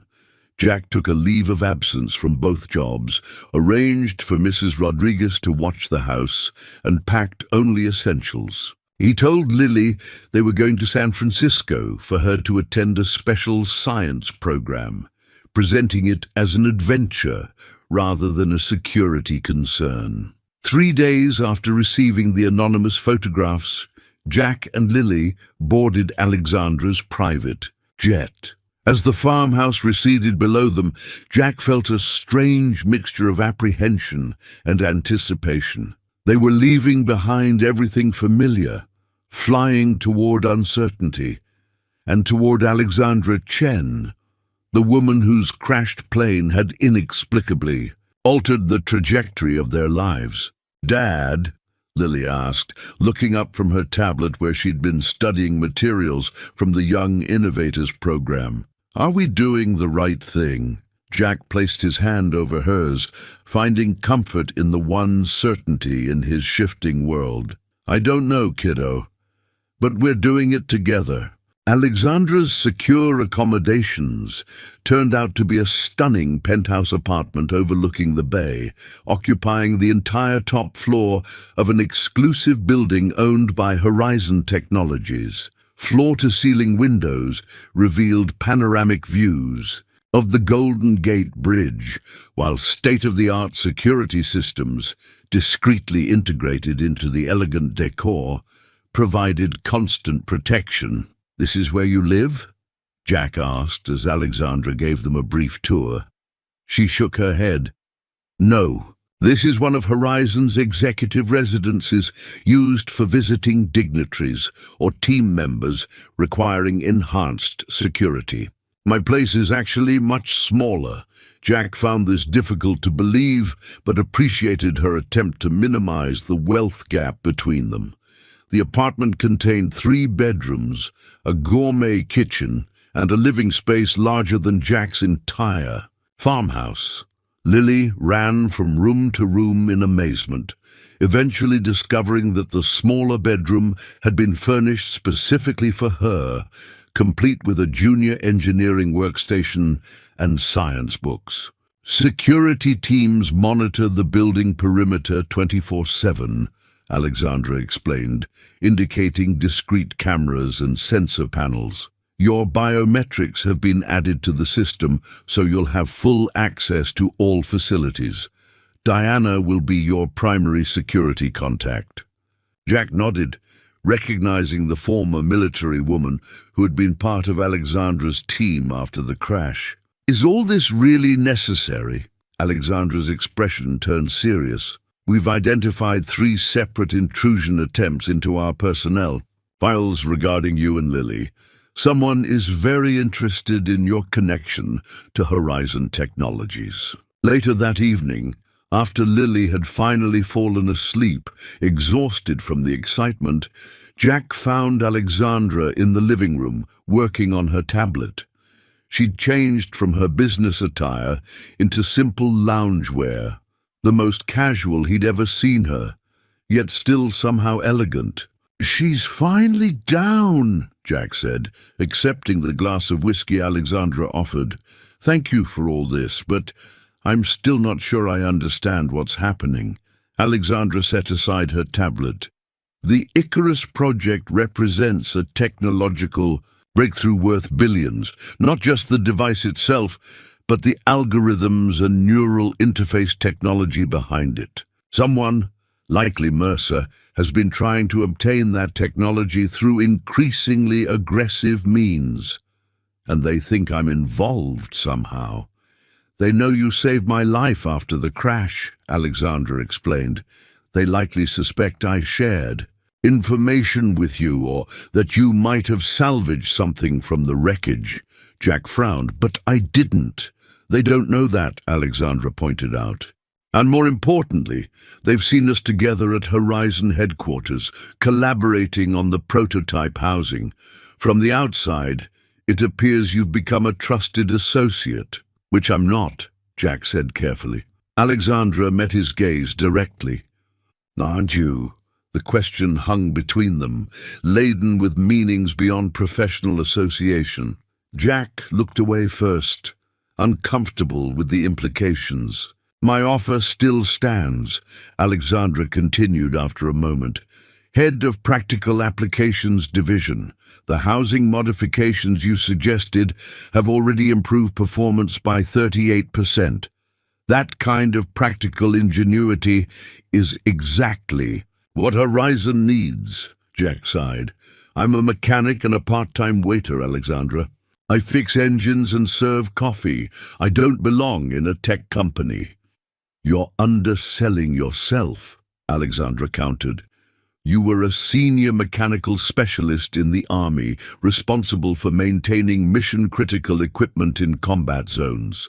You identified sabotage in my plane that professional investigators missed. You solved a design problem that stumped my engineering team." She leaned forward. "Credentials and titles are just window dressing, Jack. I care about ability."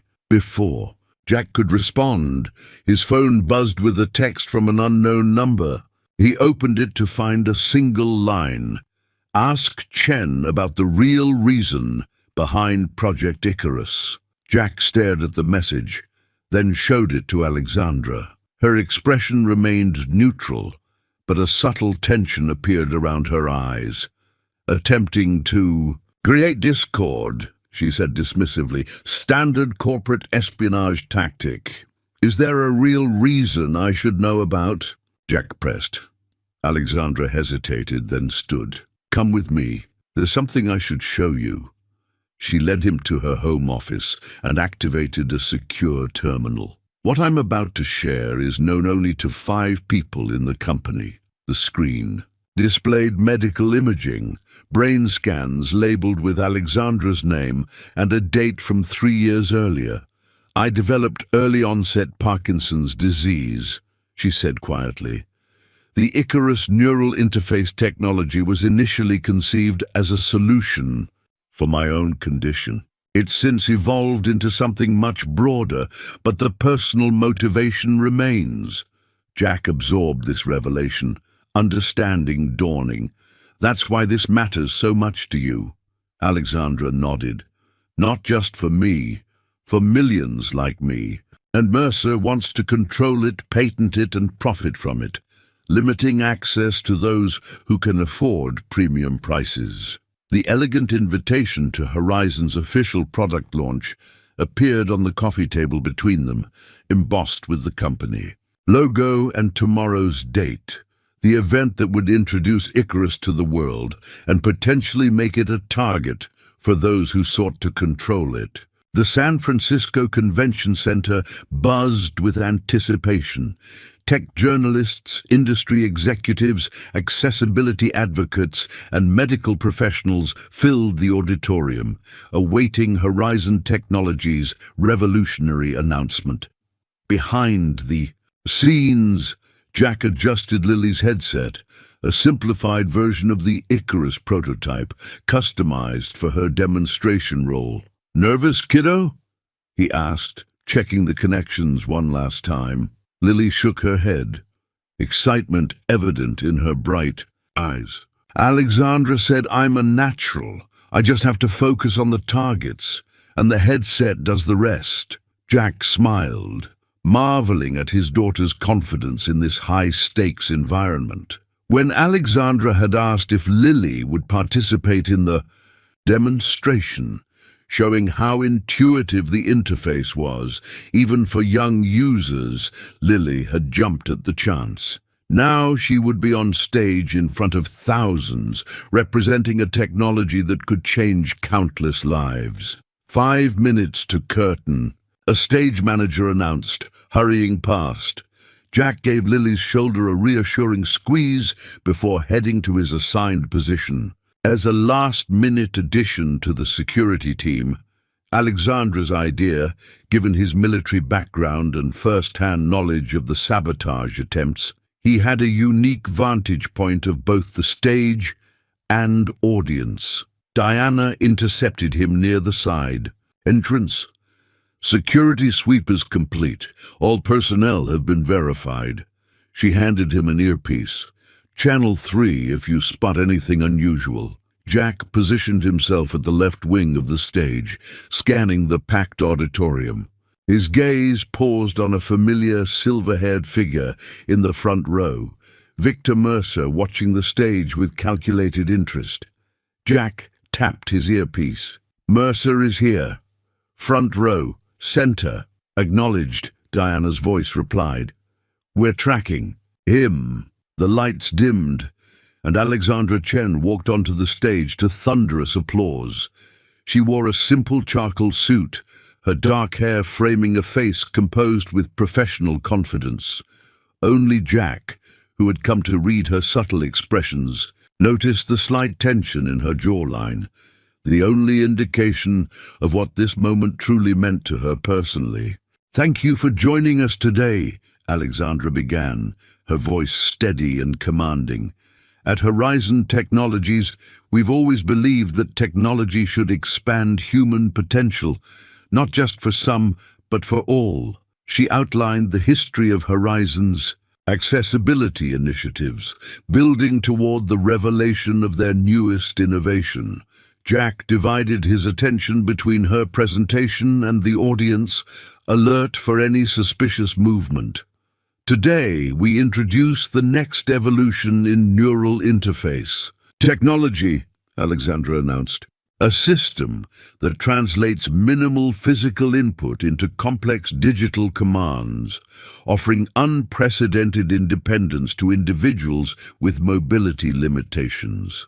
The main screen displayed dramatic before and after scenarios, individuals with severe physical disabilities gaining new abilities to communicate, control their environments, and express themselves creatively. The audience responded with increasing enthusiasm as the presentation progressed. "But rather than just tell you about this technology," Alexandra continued, "I'd like to show you how intuitive it is. Even a first-time user can master the basics. In minutes." This was Lily's cue. Jack watched proudly as his daughter walked confidently onto the stage, the specialized headset gleaming against her dark hair. Alexandra introduced her warmly, explaining that Lily had no prior experience with neural interfaces before this week. On the massive screen behind them, a complex virtual environment appeared, a simulation designed to demonstrate the precise control the headset offered. Lily settled into the demonstration chair and with remarkable composure began navigating the interface using only subtle eye movements and neural impulses. The audience watched in awe as she manipulated virtual objects, typed messages, and even created digital art, all without moving her hands. The precision was astonishing, especially from a 12-year-old who had never used such technology until recently. Jack scanned the crowd continuously, noting with unease that Mercer had left his seat. A moment later, Diana's voice came through his earpiece. "Subject is moving toward the west corridor, likely heading to the restrooms." "I'll check," Jack responded, slipping discreetly from his position. He followed the path Mercer had taken, passing through a service corridor that connected to the west wing of the convention center. The hallway was eerily quiet compared to the presentation hall, the sound of Alexandra's voice fading behind him. Movement ahead caught his attention. Not Mercer, but someone in a convention center staff uniform, accessing a restricted maintenance panel. Jack slowed his approach, instinct warning him something wasn't right. The staff member inserted a device into the panel, then quickly closed it before hurrying away. Jack tapped his earpiece. "Possible security breach, West Corridor maintenance panel. Unknown device planted." Before Diana could respond, the lights in the corridor flickered. Jack rushed to the panel, years of military training kicking in. Using his pocket knife, he pried open the cover to find a small electronic device wired into the building's power system. Not a bomb, but some kind of specialized disruption unit. The implications hit him instantly. The Icarus demonstration relied on precise power regulation and secure network connections. This device was designed to disrupt both, potentially sabotaging the entire presentation at its crucial moment. Jack had seconds to decide. Attempt to disconnect the device himself, potentially triggering whatever failsafe it might have, or call for the technical team and risk losing precious time. His fingers hovered over the wiring as Lily's voice came through the speakers from the main hall, explaining how the neural interface was changing her understanding of technology. Jack's old army knife, a constant companion carried in his pocket through countless missions, became suddenly vital as he carefully traced the device's wiring. The sabotage unit was sophisticated, designed to create a cascading power failure. Precisely when the Icarus demonstration reached its most critical phase, with careful precision, Jack disconnected the primary trigger mechanism, temporarily neutralizing the immediate threat. "Diana," he whispered into his earpiece, "device partially disabled, but we need tech security at the West Corridor panel immediately. And find Mercer. This has his fingerprints all over it." "Copy that. Tech team en route." Mercer was last seen, heading toward the server room level. Jack's blood ran cold. The maintenance panel sabotage was likely just a diversion. The real target would be the servers housing Icarus's proprietary algorithms and neural mapping data, the technological crown jewels of Horizon Technologies. "I'm heading to the server room," Jack decided. "Send backup." He sprinted toward the emergency stairwell, taking the steps two at a time. In the distance, he could hear Alexandra's voice continuing the presentation, unaware of the threat unfolding behind the scenes. The thought of Lily on that stage, potentially in danger, fueled his urgency. The server room level was eerily quiet, the usual technicians presumably watching the presentation. Jack moved silently down the corridor, his military training resurfacing in his measured steps and heightened awareness. At the end of the hallway, the server room door stood ajar, a critical security breach. Inside, Jack found not Mercer himself, but a young man in a maintenance uniform, frantically downloading data from a terminal. The man looked up in alarm, his hand moving toward his pocket. "Don't," Jack warned, his voice carrying the authority of his former military rank. The man ignored the warning, pulling out a small taser. Jack reacted instinctively, deflecting the man's arm and disarming him with a swift, practiced movement. The would-be thief attempted to flee, but Jack subdued him with minimal force, securing his hands with a cable tie from a nearby workstation. "Who sent you?" Jack demanded. "I don't know what you're talking about," the man replied unconvincingly. "I'm just IT maintenance." Jack glanced at the terminal screen, which displayed a file transfer in progress. Proprietary Icarus data being copied to an external device. "Try again. Who are you working for?" A slow clapping from the doorway interrupted them. Victor Mercer stood there, his aristocratic features arranged in a mask of amused disdain. "Impressive, Mr. Reynolds," Mercer said smoothly. "From small-town mechanic to corporate security in just a few weeks, Alexandra certainly knows how to pick them." "Step away from the door," Jack ordered. Mercer sighed dramatically. "Or what? You'll tackle me like my unfortunate associate here?"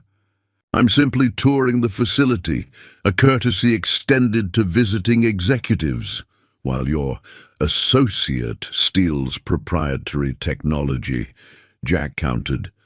A serious accusation. Mercer smiled thinly. "One you'd find difficult to prove, especially given that I'm merely standing in a doorway." He glanced at his watch. "About now, I believe Alexandra is moving to the neural interface demonstration with your charming daughter. Shame, if anything, were to interrupt that moment." The implied threat to Lily sent a surge of protective rage through Jack, but years of military discipline kept him focused. "Whatever you're planning won't work." "It already has," Mercer replied. "While you've been distracted with this rather obvious attempt, my team has been executing a much more sophisticated operation. The Icarus algorithms are being extracted from multiple access points simultaneously. As if on cue, alarm lights began flashing in the server room, a system-wide security breach. Jack maintained his position between Mercer and the captured associate, torn between pursuing Mercer and securing the server room. Alexandra's voice suddenly came through his earpiece. "Jack, where are you? Something's wrong with the network. The demonstration is starting to glitch." Before Jack could respond, Mercer smirked. "Decision time, hero. Chase me or save the presentation." He backed away, adding, "Oh, and your daughter seems to be having some trouble with that headset. Neural interfaces can be so unpredictable when compromised." The mention of Lily galvanized Jack. He quickly secured the captured thief to a server rack, then accessed the terminal to halt the ongoing data theft. His fingers flew across the keyboard, implementing the emergency protocols Diana had briefed him on earlier. "Diana," he called into his earpiece, "Mercer is escaping East Corridor from server level. I'm initiating system lockdown and heading back to the presentation." Jack raced back toward the main hall, heart pounding. On stage, he could see Lily looking confused as the neural interface began behaving erratically. Alexandra maintained her professional composure, but Jack could read the concern in her stance. The sabotage was more insidious than a simple power disruption. Someone had introduced a virus into the neural interface system itself, potentially placing Lily in danger. Jack burst through the backstage door just as Alexandra announced a brief technical pause in the demonstration. "It's Mercer," Jack told her urgently. "He's compromised the system. We need to get that headset off Lily now." Alexandra's eyes widened. In understanding, Without hesitation, she returned to the stage with Jack close behind. With remarkable poise, she explained to the audience that they would be shifting to our backup demonstration system while smoothly removing the headset. From Lily, the moment the device left Lily's head, Jack felt a wave of relief. He escorted his daughter backstage while Alexandra continued addressing the crowd, her voice never betraying the crisis unfolding behind the scenes. "Dad, what's happening?" Lily asked, confused by the sudden change. "Just a security precaution," Jack assured her, checking her for any signs of distress. "Are you feeling okay?" Lily nodded. The headset started showing weird patterns that weren't part of the demonstration. It was like someone else was controlling it. Jack's protective instincts flared anew. Mercer hadn't just attempted to steal technology, he'd risked harming a child in the process. The realization hardened Jack's resolve as Diana approached with an urgent update. "We've contained the server room breach," she reported, "but Mercer's escaped the building, and he's taken something with him." The hospital room was filled with flowers, elegant arrangements in tasteful vases that transformed the clinical space into something almost pleasant. Jack sat beside Lily's bed, watching as doctors conducted a final neural scan. Although the compromised headset had been removed quickly, Alexandra had insisted on comprehensive medical evaluation to ensure there were no lasting effects. "All readings are normal, Mr. Reynolds," the neurologist confirmed, reviewing the results. "Your daughter shows no signs of neural disruption. She's perfectly healthy." Jack exhaled deeply, tension draining from his shoulders. Lily, already bored with being a patient, looked up from her tablet.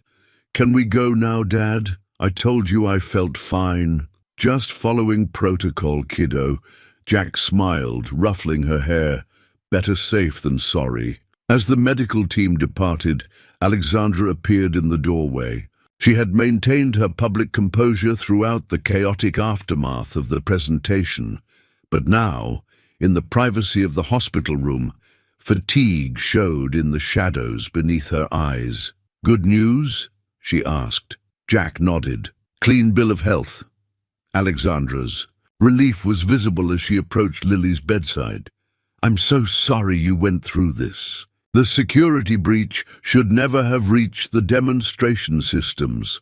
"It wasn't your fault," Lily said with a shrug. "It was that mean Mr. Mercer, right? Dad explained everything." Alexandra smiled at Lily's resilience. "Yes, it was. But we'll handle him." She turned to Jack.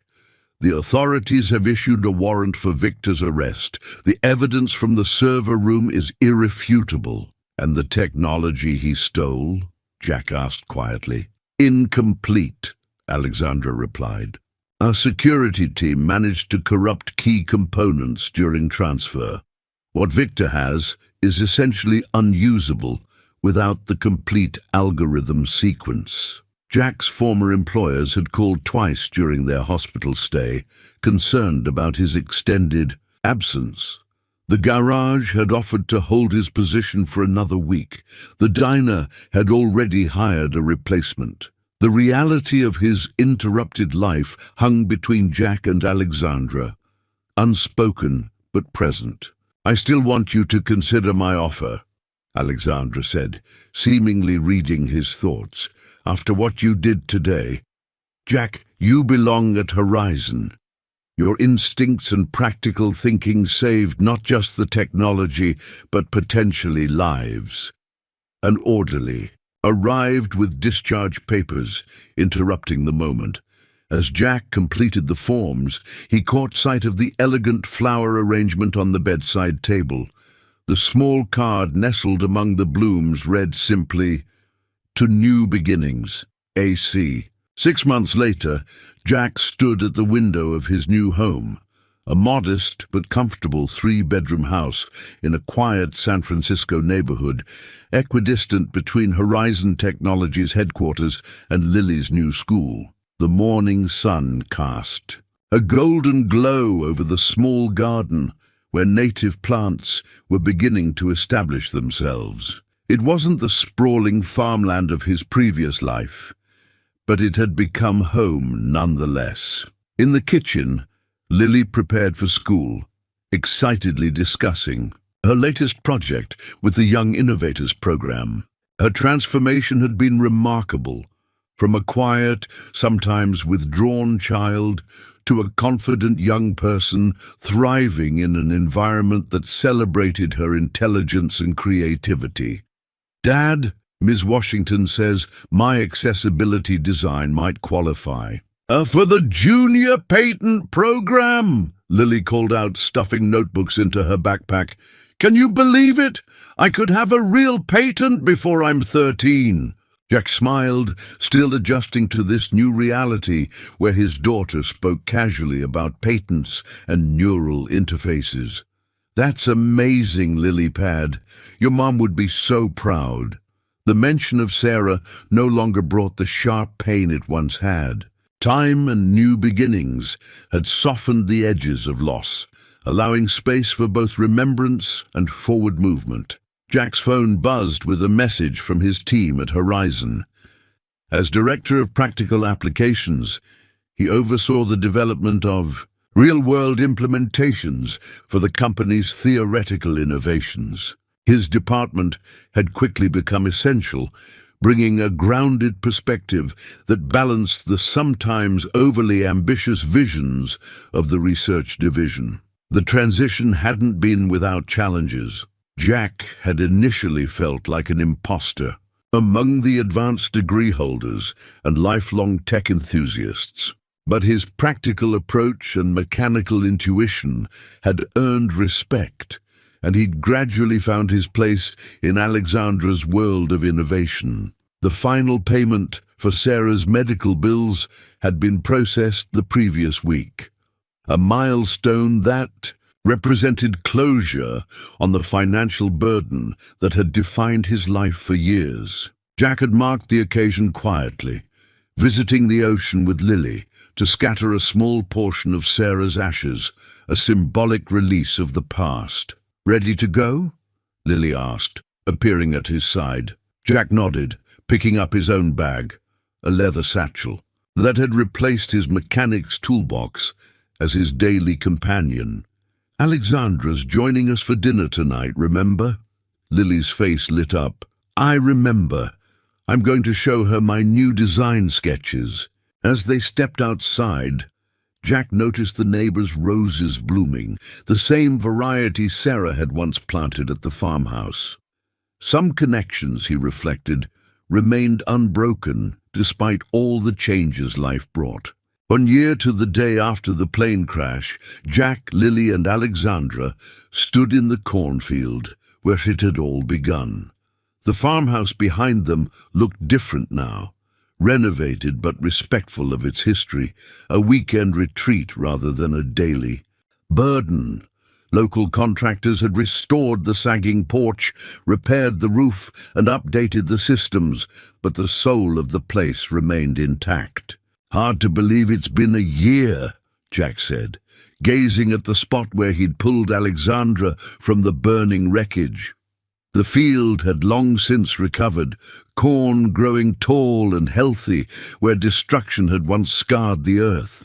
Alexandra nodded, unconsciously touching her right arm, which occasionally ached in cold weather, a permanent reminder of that stormy night. "Sometimes it feels like yesterday, other times like another lifetime." Lily ran ahead of them, leading a group of local children through a technology workshop set up in the barn. The Horizon Rural Education Initiative, Alexandra's new foundation, had chosen this community for its pilot program, bringing STEM education to areas typically overlooked by the tech industry. "She's a natural teacher," Alexandra observed, watching Lily patiently explain circuit principles to a younger child. Like her mother, Jack smiled. Sarah could make anyone understand even the most complex environmental concepts. They walked in comfortable silence toward a young oak tree they'd planted that morning near the crash site, a living marker of transformation. "I kept it, you know," Alexandra said suddenly, reaching into her pocket to produce a tattered emergency blanket, carefully folded. "To remind myself of what matters." Jack understood. In his wallet, where Sarah's photo had once resided alone, now sat a family picture taken at Lily's science competition.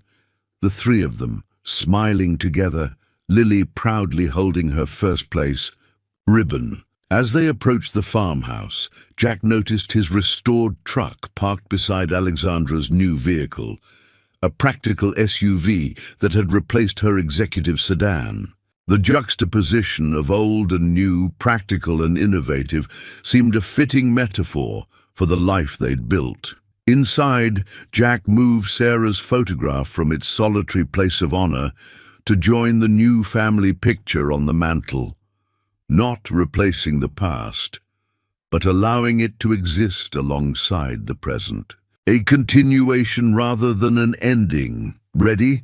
Alexandra asked, waiting by the door as Lily gathered the last of the workshop supplies. Jack took one final look around the farmhouse that had sheltered generations of his family. The weight of obligation that had once made it feel like a burden had lifted, replaced by appreciation for its place in his journey. "Ready?" he confirmed, taking Alexandra's hand as they stepped outside. Ahead of them, Lily bounded toward the vehicles, already planning their next adventure. Behind them, the newly planted oak reached toward the sky, its roots taking hold in soil that had witnessed both disaster and renewal, much like the family now driving away, facing forward together.